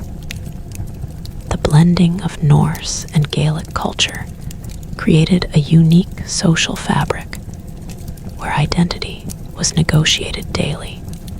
Yet the older stories of plunder and sudden violence were never far away. Tales of raiders landing along the coast remained part of oral history. thrilling children and warning adults alike of the dangers once posed by northern warriors. Normandy, now a fully integrated region of the French kingdom, became a striking example of Viking transformation. The descendants of Scandinavian settlers had completely adopted Christian faith, feudal law, and continental political structures. Yet their Viking ancestry lent them a ruthless efficiency in governance and warfare. When William, Duke of Normandy, crossed the English Channel to claim the English throne in 1066, it was a culmination of centuries of adaptation. The conquest itself was calculated, disciplined, and backed by carefully orchestrated logistics, showing that the Viking ability to shape events had not disappeared, it had been refined. The result was not chaos, but empire building, demonstrating a new path for the descendants of raiders. Power without raiding, conquest without pillage. Despite these successes, the Viking legacy was not purely political or economic. It was also cultural, spiritual, and psychological. Stories, poems, and sagas began to be recorded in writing, preserving memories that had once survived only in oral tradition. Gods, heroes, battles, and voyages were remembered not as practical lessons for living, but as symbols of courage, honor, and fate. These sagas traveled across generations, inspiring people who never saw a longship or fought under a northern banner. They taught values such as loyalty, bravery, and resilience, embedding a sense of identity that was both historical and aspirational. Even as Christianity spread, reshaping belief systems, the old myths survived in legend, influencing art, literature, and culture for centuries. Maritime skill remained a defining feature of Viking-descended peoples. Shipbuilding techniques, navigation knowledge, and trade networks, once used for raiding, now fueled exploration and commerce. Northern waters, fjords, and rivers were still mastered with expertise that few could match. Young men and women, even in a changing world, learned to read tides and stars, to understand winds and currents, and to transport goods across vast distances. This practical expertise, inherited from generations of raiders and settlers, provided economic and strategic power long after the age of pillage had ended. It was a reminder that the Vikings' greatest weapon had never been sheer brutality alone. It was skill, adaptability, and understanding of the world. Yet, even amid stability, tension remained. The old instinct for independence, for testing limits, did not vanish overnight. Some young men still dreamed of leaving home to seek fortune abroad, though opportunities were fewer and more controlled. Disputes over inheritance, land, or political allegiance occasionally erupted into violence. These were echoes of the old Viking world, flashes of its restless spirit in a new era of structure and authority. They reminded everyone that, although the age had changed, the people who had lived it and their descendants were not entirely tamed. The hunger for adventure, glory, and recognition lingered, quietly shaping choices and decisions across generations. By the 11th century, it was clear that the Viking Age had transformed from a period of external conquest into an internal shaping of societies. Scandinavia had built kingdoms. England had absorbed foreign influences. Normandy had risen from raiders to rulers. And Ireland had become a hybrid land of culture and commerce. The longships no longer brought terror, but had left their mark in place names, trade, architecture, law, and story. The Vikings' power had shifted from immediate, violent impact to lasting structural influence. And even as centuries passed, the memory of raids, explorations, and legendary warriors continued to inspire awe, respect, and fear in equal measure. The Viking Age had ended as a living force, but it had become something more enduring than any fleet or army could achieve. It had become foundation. Its lessons were embedded in governance, in society, in the imagination of those who would follow. The restless fire that had once carried men across the sea now burned quietly in culture, in trade, in law, and in the memory of countless generations. And though the longships no longer cut across open waters with purpose, the echoes of their oars, the stories of their warriors, and the shadows of their ambitions would remain forever, ensuring that the age of Vikings, violent and unstoppable though it had been, would never truly be forgotten, even as Europe settled into a more predictable rhythm. One could sense the lingering pulse of the old world in every coastal village, in every marketplace, and in every story whispered by firelight, a reminder that the people of the North had once carved their destiny from wind, water, and courage, and that the spirit of the Viking, restless, fearless, and unyielding, still lived, quietly shaping the world long after the last raid had ended, even as the dust settled on battlefields and the clang of axes faded from European coasts. The shadow of the Vikings stretched long and deep into every corner of the lands they had touched. By now, the old raiders had either passed into memory or had become part of the very societies they once sought to conquer. Yet their influence endured, subtle but profound, like the slow erosion of stone by the sea. The coastal towns they had founded still thrummed with life, their streets lined with the echoes of northern tongues, the scent of salt and smoke, and the quiet hum of commerce that no longer relied on terror, but on skill, negotiation, and trust. The markets were vibrant, filled with the goods that had once motivated raids. Silver, furs, hides, and grain, carried now not by force, but by mutual dependence.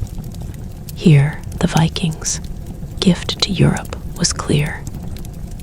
They had taught the continent how to connect, how to trade, and how to organize life around waterways in ways that would endure for centuries.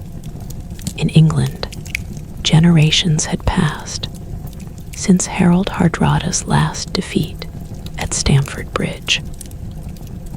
The shock of that battle still lingered in the consciousness of the people.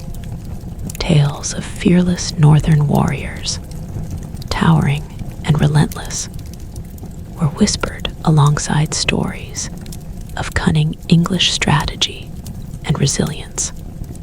York, the former Viking capital of Jorvik, had transformed from a fortified, fear-filled outpost into a bustling urban center.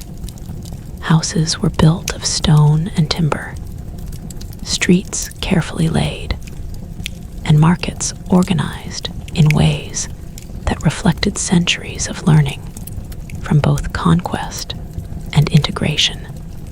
Craftsmen produced goods of extraordinary skill, blending Norse design with Anglo-Saxon techniques, while scholars and scribes preserved the memory of raids and voyages in manuscripts that would survive long after oral stories faded. England had absorbed the Vikings, but it had also been shaped by them, its identity forever intertwined with the northern heritage that had once seemed so alien and threatening. Ireland remained a land of hybrid cultures.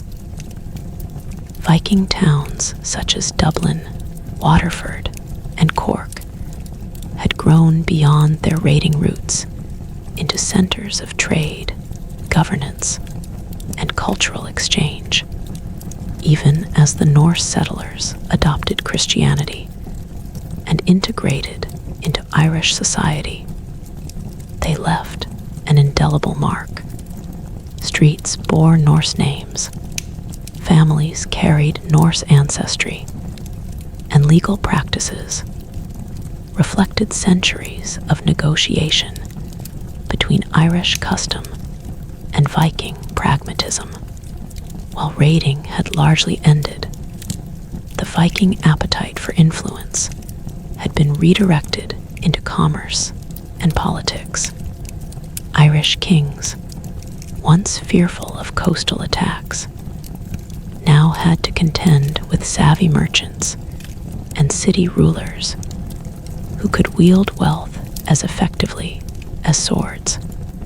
This delicate balance created a society that was complex, adaptive, and deeply interconnected. A testament to the Vikings' enduring impact on culture and economy rather than mere conquest. Normandy, by contrast, represented the triumph of Viking transformation.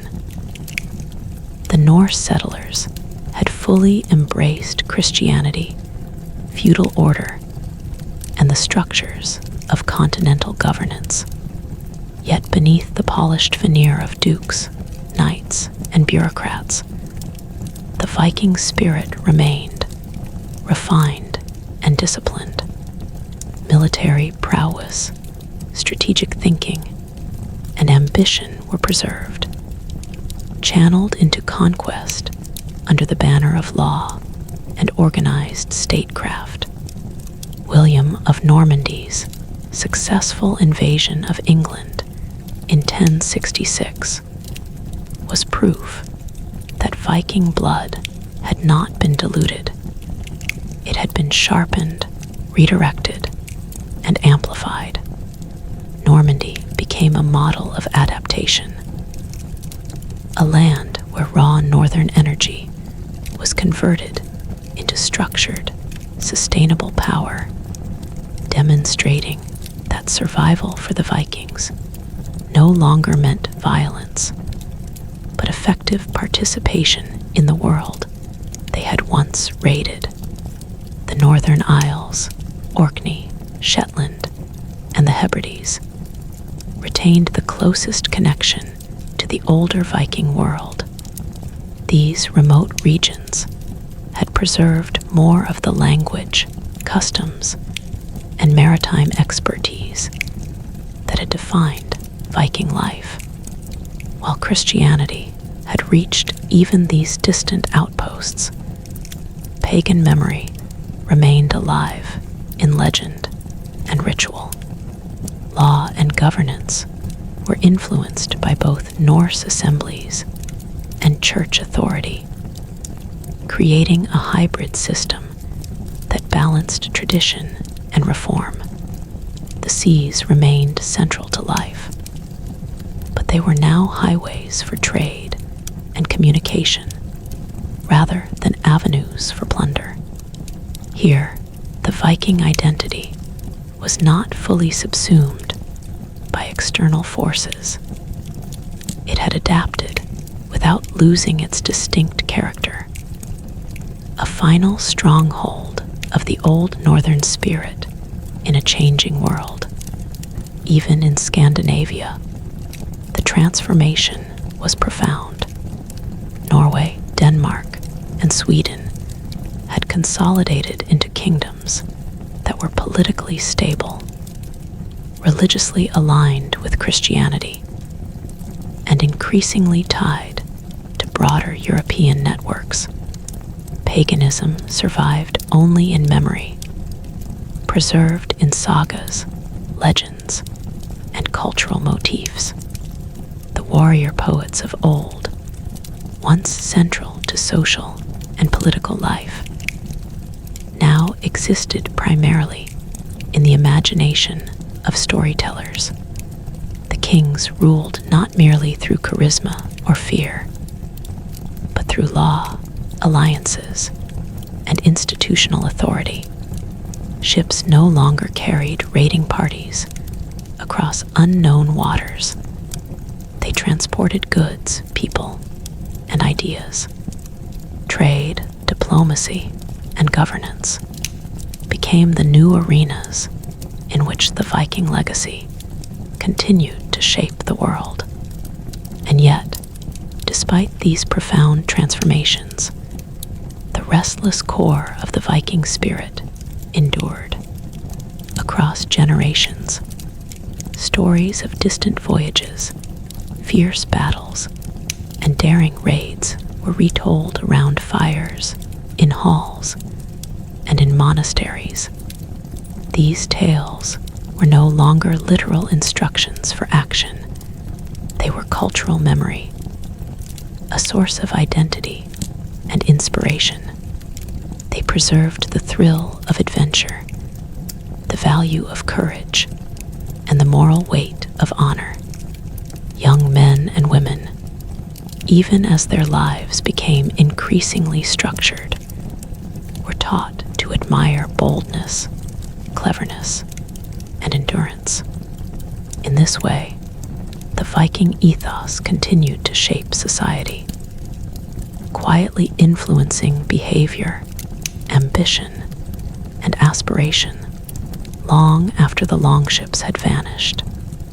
By the 12th century, it was clear that the Viking Age had ended as a living force. Yet, paradoxically, its legacy had never been stronger. The societies it had touched were richer, more connected, and more resilient because of the Vikings' influence. The raiders, settlers, and rulers of centuries past had left behind more than cities, coins, and place names. They had left systems of commerce, cultural hybrids, and frameworks of governance that would endure for generations. In absorbing the Vikings, Europe had learned from them, transformed by them, and yet preserved their memory in ways both practical and symbolic. And so, even as the last echoes of longships faded from European waters, the spirit of the North lived on in stone, in story, in law, and in memory. The Viking Age, violent, restless, and unstoppable, had come to an end as a chapter of action, but it had begun a far longer chapter of influence. had shaped landscapes, economies, societies, and minds, leaving a mark impossible to erase. The world had been changed, not just by raiding and conquest, but by adaptation, integration, and transformation. And in this quiet permanence, the Vikings achieved a legacy that no battle, no storm, and no passage of time could ever fully extinguish, even as the centuries moved forward, and Europe's focus shifted to new threats, kingdoms, and ideas. The Viking presence remained, etched into memory and life itself, a reminder that the people of the North had once dared to challenge the known world, and in doing so, had reshaped it forever, leaving a pulse of the extraordinary behind them that would never truly die. By the 13th century, the Viking Age had faded completely from the daily lives of Europe. Yet, its presence lingered in the structures, traditions, and culture of the continent in ways subtle and profound, where once the thunder of longships and the screams of raiding victims had defined the northern coastline, now markets bustled with the commerce of goods carried on the very rivers and seas once feared. Towns founded by Norse settlers York, Dublin, and the ports of Normandy had become centers of trade, law, and administration, each reflecting a unique fusion of Viking ingenuity and local culture. Streets that had once run red with blood now ran thick with merchants, artisans, and travelers, the echoes of past violence giving way to the hum of daily life. Yet in every carved doorpost, every winding alley, every riverbound wharf, one could sense the lingering shadow of the age when the North had seemed unstoppable, when the mere sight of sails on the horizon brought fear to kings and peasants alike. The legacy of settlement and cultural blending was most visible in England.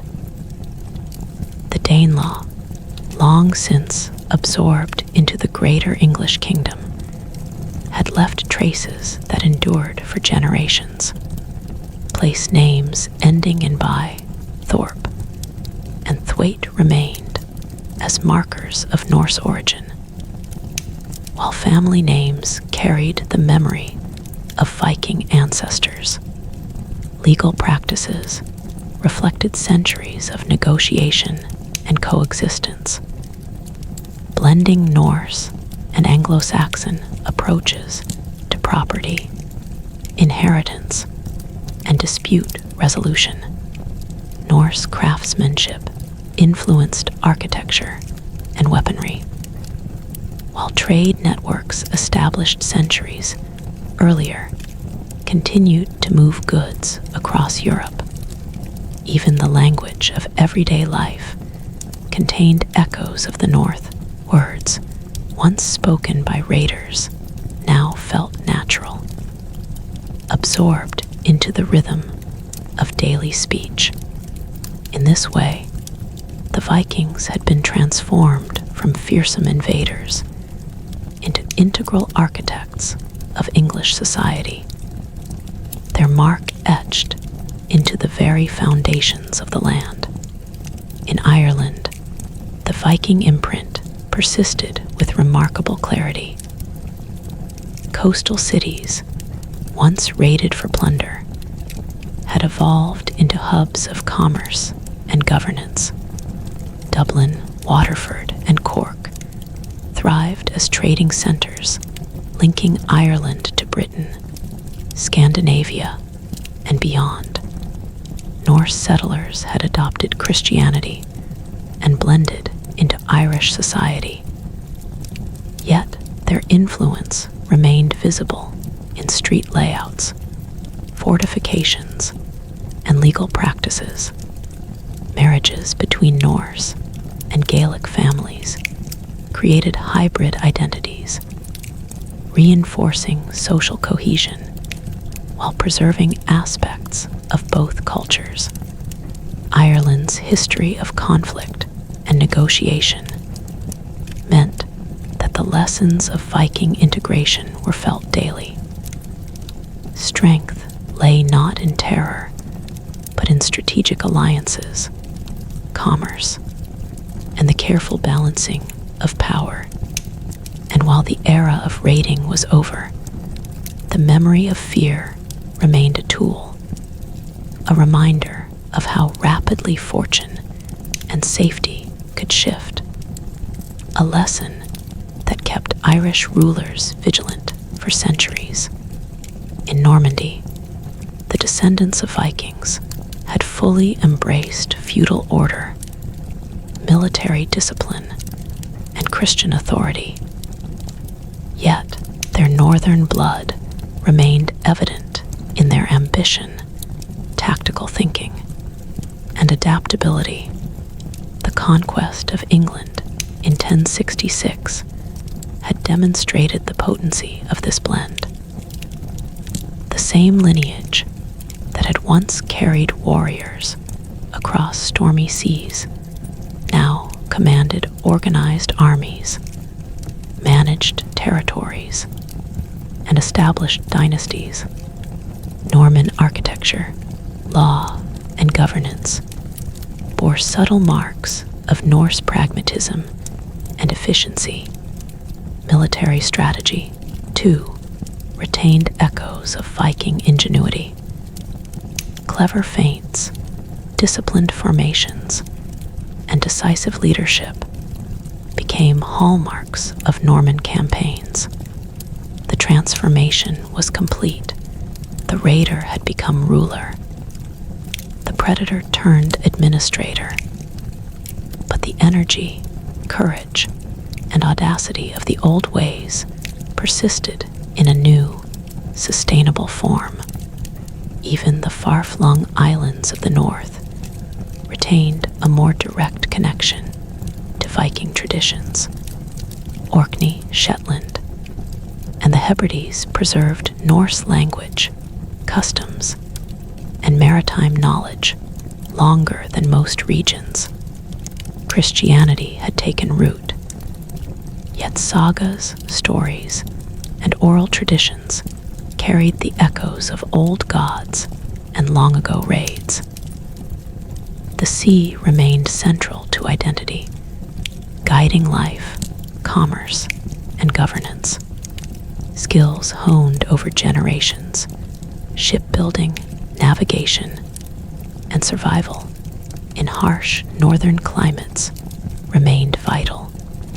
These islands served as living museums of Viking culture, where the rhythm of the tides and the pattern of the seasons continued to shape human activity in ways that mirrored the lives of raiders centuries earlier. Even as mainland Scandinavia moved toward centralization, Christianity, and feudal control, the Northern Isles maintained a stubborn, vibrant echo of the past. Scandinavia itself had undergone its own profound transformation. The scattered chieftains of the early Viking Age had been replaced by centralized monarchies in Norway, Denmark, and Sweden. Authority now derived from law, alliances, and organized military power, rather than sheer force or personal reputation. Paganism, once the spiritual backbone of raiders, had largely been replaced by Christianity, though myth and legend persisted in cultural memory. The restless energy that had once driven men across the seas, now fueled exploration, trade, and governance within increasingly interconnected kingdoms. Social hierarchies were reinforced, towns grew, and the reach of royal authority extended further than ever before. Yet beneath this stability, the old spirit remained. A belief in courage, honor, and strategic cunning persisted in the northern psyche, influencing choices both personal and political. And so, across Europe, the Viking legacy had shifted from immediate, violent impact to a subtle, enduring influence. The physical markers, settlements, place names, and fortifications remained obvious, but so too did the intangible ones. Legal systems, trade networks, cultural practices, and the ethos of boldness, adaptability, and resilience.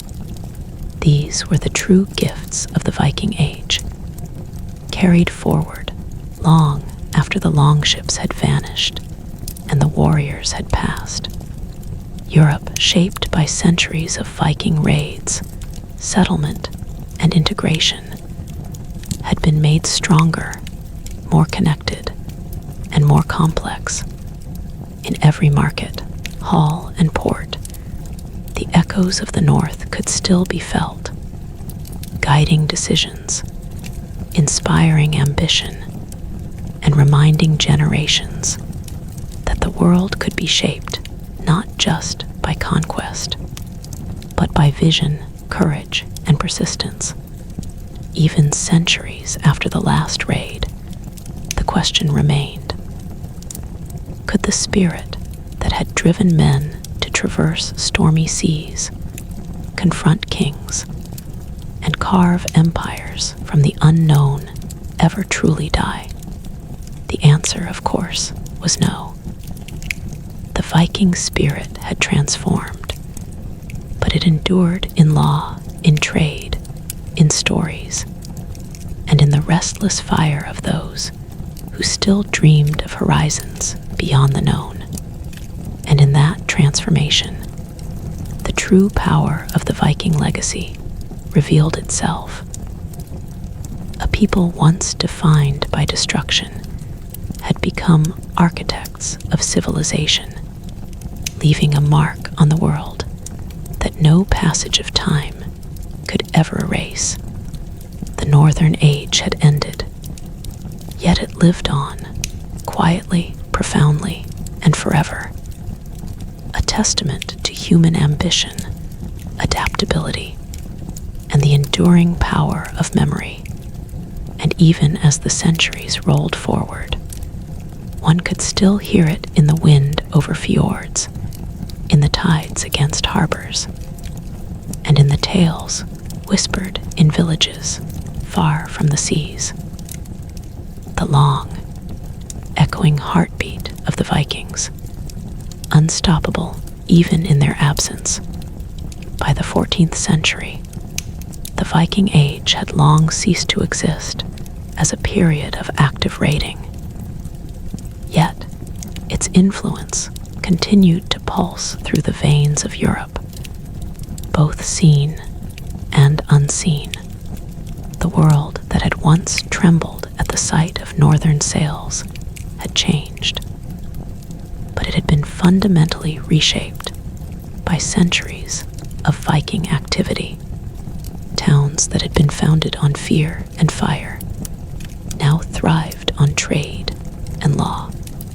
Markets that once emptied at the threat of a longship's shadow were now bustling with merchants from across Europe and beyond. The legacy of the Vikings had become one of infrastructure, culture, and knowledge.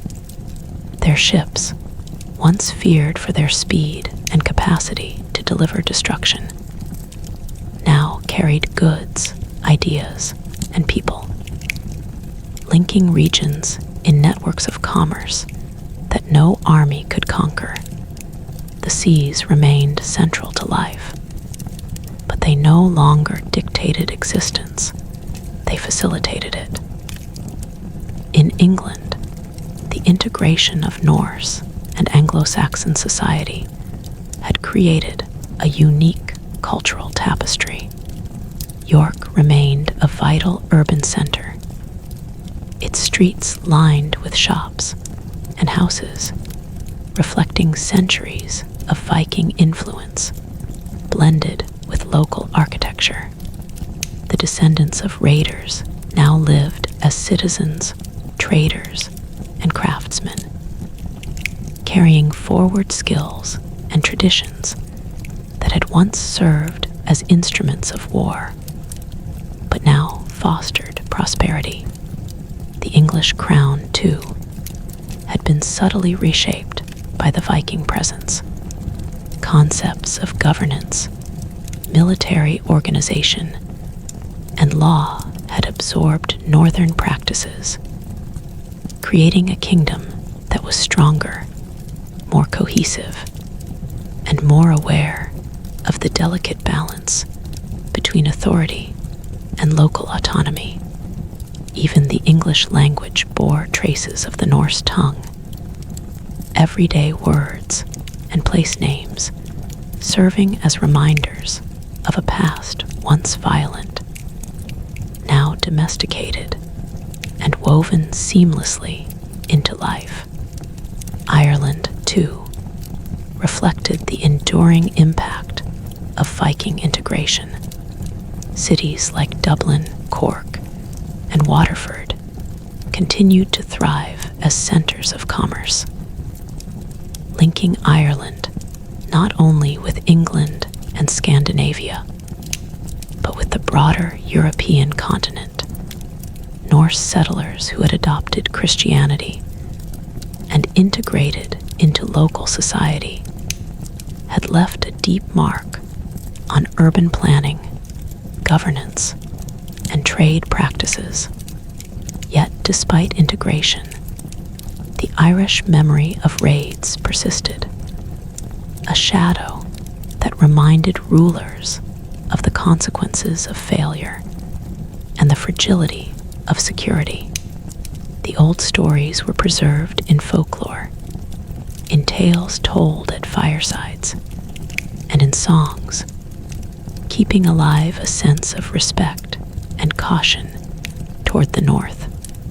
Trade, however, became the new instrument of influence, showing that the Viking mind could thrive without violence when channeled toward enterprise and diplomacy. Normandy had fully realized the transformation from raiders to rulers. The descendants of Scandinavian settlers had embraced Christianity, feudal structures, and European political norms. Yet their Viking heritage remained a quiet undercurrent shaping their ambitions and capabilities. Military skill, strategic planning, and organizational discipline persisted, giving the Normans an edge that would resonate for centuries. The conquest of England in 1066 was the apex of this transformation, but the lessons endured. Power required adaptation, foresight, and precision as much as courage and strength. Normandy became a model for what the Viking spirit could achieve when merged with institutional order, a legacy that would influence not only military campaigns, but governance, culture, and identity across Europe. In the Northern Isles, Orkney, Shetland, and the Hebrides, the Viking imprint remained most tangible. Here, traditions, language, and maritime expertise had survived longer than elsewhere. Pagan rituals were largely replaced by Christian practices, the cultural memory of the old ways persisted in sagas, festivals, and legal structures.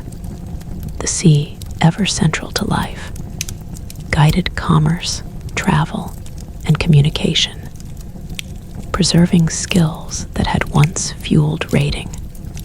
Islanders maintained a sense of identity rooted in northern ancestry, a pride in seafaring mastery, and a connection to the landscape that shaped every aspect of daily life.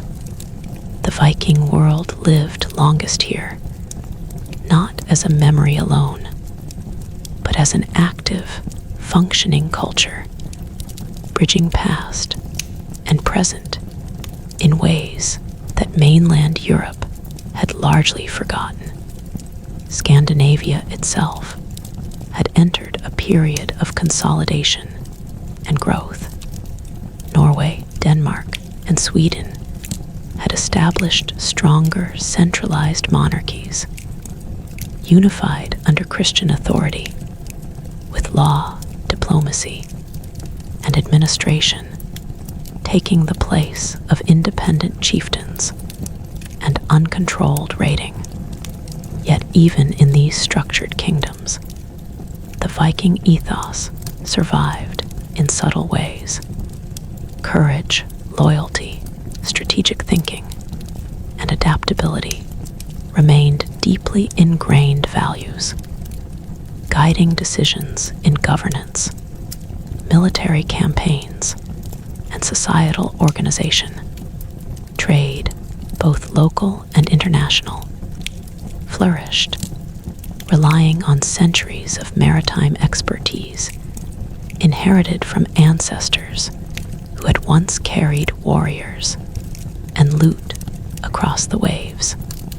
Exploration persisted, though now in more controlled and calculated forms, as northern kingdoms sent merchants, diplomats, and settlers to expand influence without the chaos of raiding.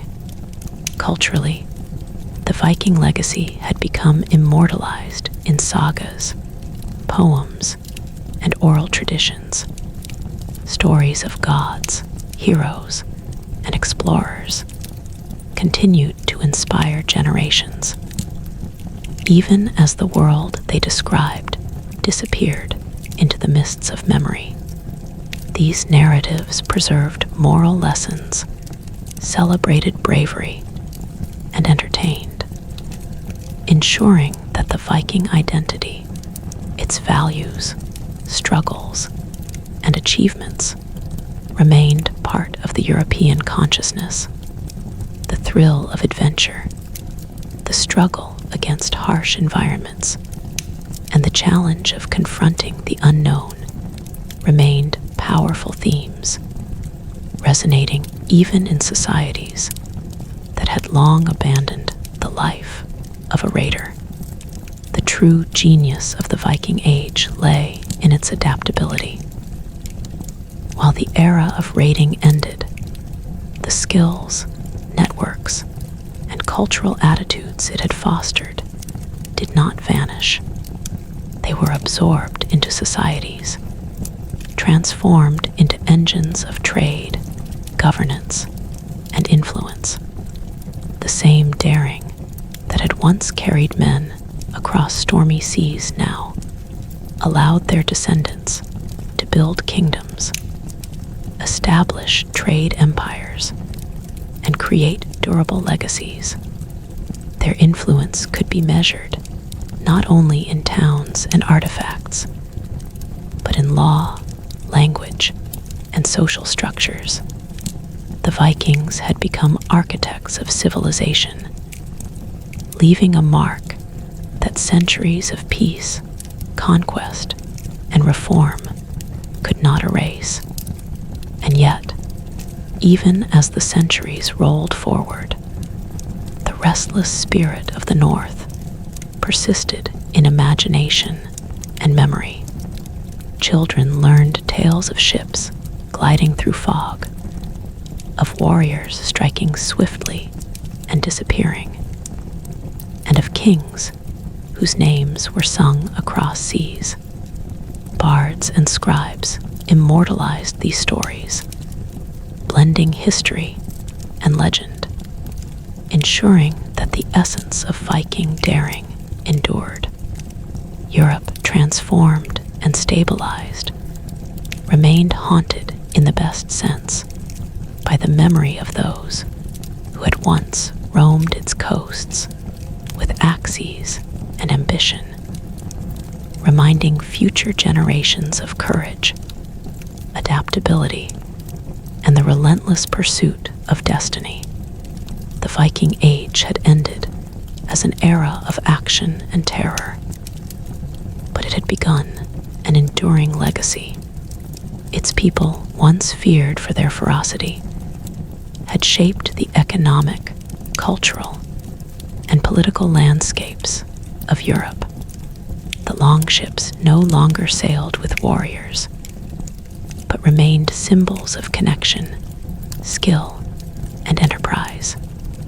The spirit that had carried men to unknown lands, tested kingdoms, and reshaped societies lived on.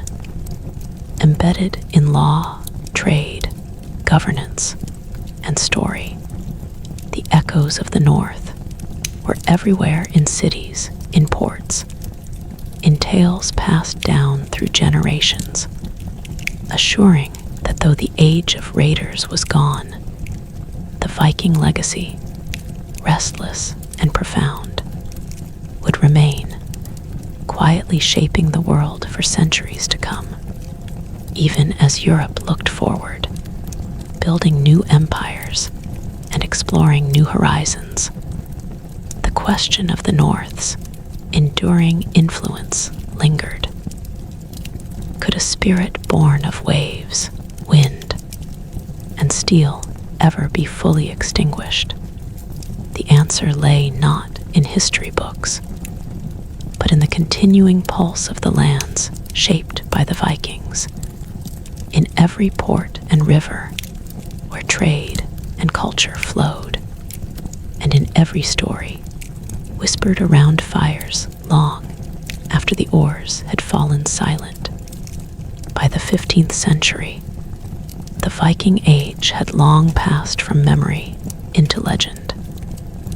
Yet, its influence continued to shape Europe in ways that were subtle, enduring, and profound. The longships that had once carved through misty waters, delivering fear and fury, now existed only in stories, in the minds of sailors and children, in illustrations and sagas, preserved in monasteries and courts. The men and women who had once crossed oceans in search of plunder were long gone. Yet their descendants, traders, rulers, artisans, and scholars, carried forward the lessons of their ancestors. In every port, city, and village touched by northern hands, the mark of the Vikings could still be felt. In commerce, in governance, in law, and in culture, the chaos of raids had given way to structure. The raw force of raiders had transformed into enduring influence, and the restless energy that had defined an age had been woven into the very fabric of European life. In England, the impact of Viking settlement remained tangible. Cities like York and Lincoln, founded or strengthened by Norse settlers, were now thriving hubs of trade and administration, their streets bustling with merchants from across the continent.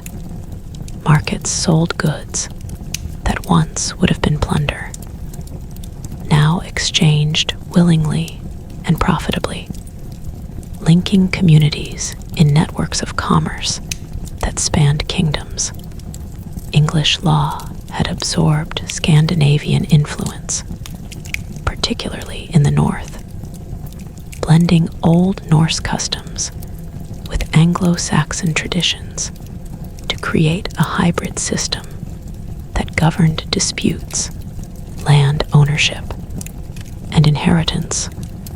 Families carried names of Norse origin, a daily reminder of a past once violent, now civilized. And yet, in every story told around fires, in every saga recorded in writing, the memory of fearsome warriors persisted, preserving a sense of history and identity that transcended generations.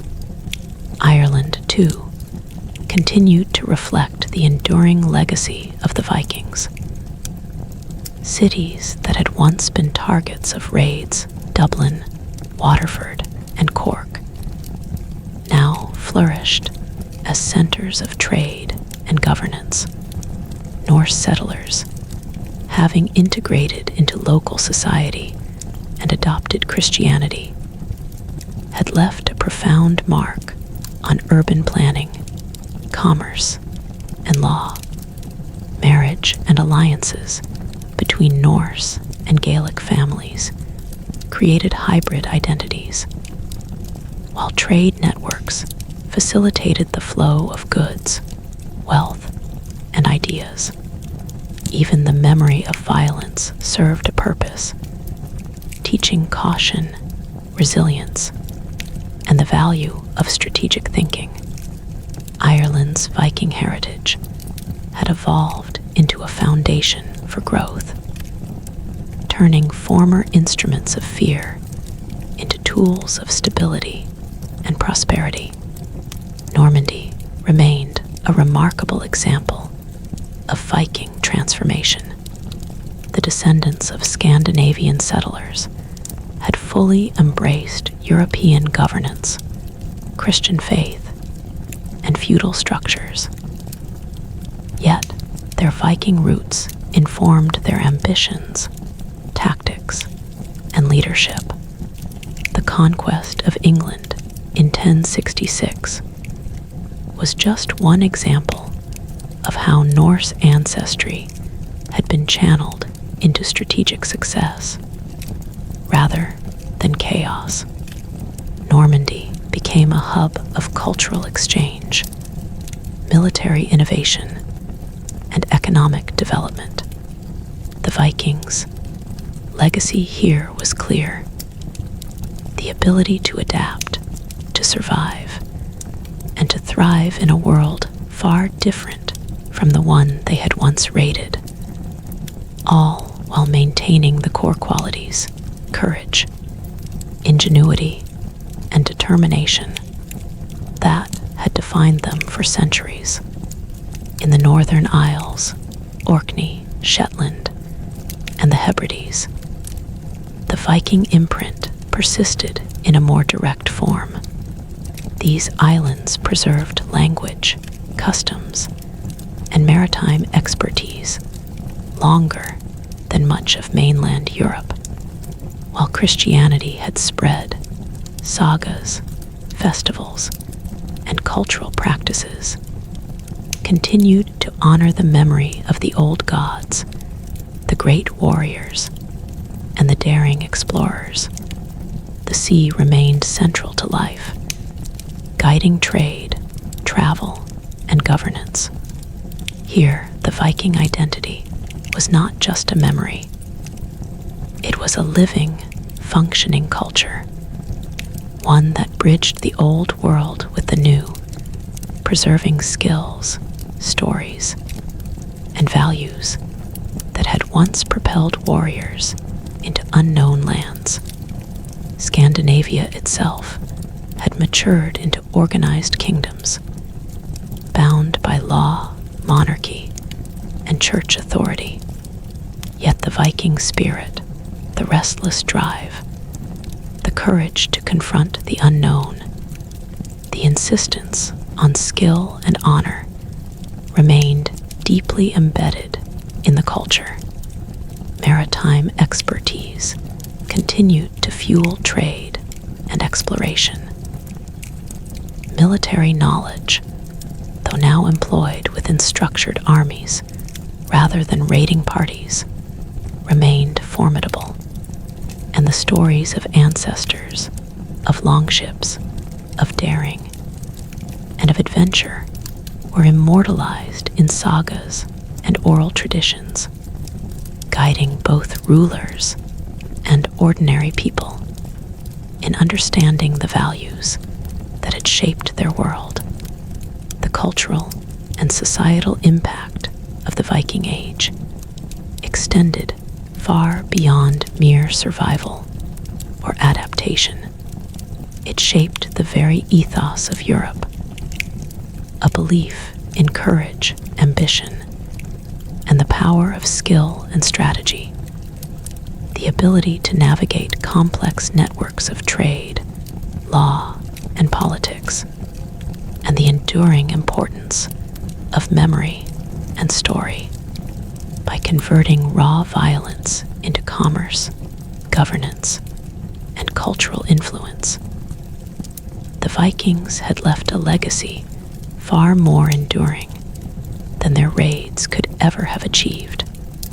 They had become architects of civilization, their influence hidden in plain sight, carried forward in the lives, structures, and minds of generations who never saw a longship, but still benefited from the ingenuity and daring of those who had sailed them. Even as Europe looked to new horizons, the Renaissance, exploration, and the rise of powerful kingdoms, the shadow of the Vikings remained. Their spirit, once defined by the desire for conquest and discovery, had transformed into something quieter, yet infinitely more powerful. Resilience, adaptability, and the ability to leave a lasting mark on the world. Children learned the tales of Thor, Odin, and heroes of distant seas. Merchants followed trade routes first charted by northern mariners. Rulers applied strategies honed from centuries of Viking experience. The physical raiders were gone, but the mind, culture, and ethos they carried endured, shaping the world in subtle and profound ways. And so, the Viking Age, violent and restless though it had been, finally reached the end of its living chapter.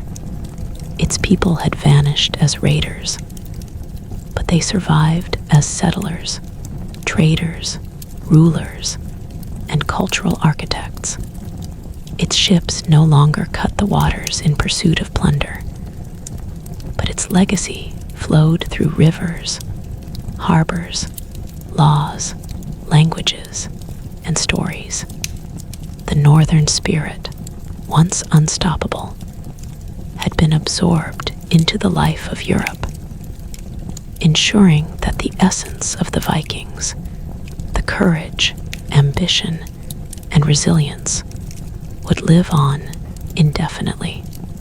Even as the centuries rolled forward, the echo of the North persisted in every coastal town, in every tale of adventure, in every river and fjord where commerce and culture thrived. The Viking Age, though over as a period of raids and exploration, had achieved a form of immortality far greater than conquest alone could provide. It had become a foundation, a memory, and a force that continued to shape the world long after the last longship had sailed, proving that even the fiercest storm of history could settle into enduring strength, wisdom, and legacy. The story of the Vikings, in the end, was not only one of terror or triumph, It was the story of transformation, adaptation, and survival. From the frozen fjords of Scandinavia to the bustling streets of England and Ireland, from the fortified cities of Normandy to the remote northern isles, their spirit had woven itself into the very fabric of Europe. And in that weaving, the age of Vikings achieved a kind of immortality that no battle, no storm, and no passing century could ever erase. A legacy of the North that would echo across generations, forever reminding the world of what courage, skill, and determination can accomplish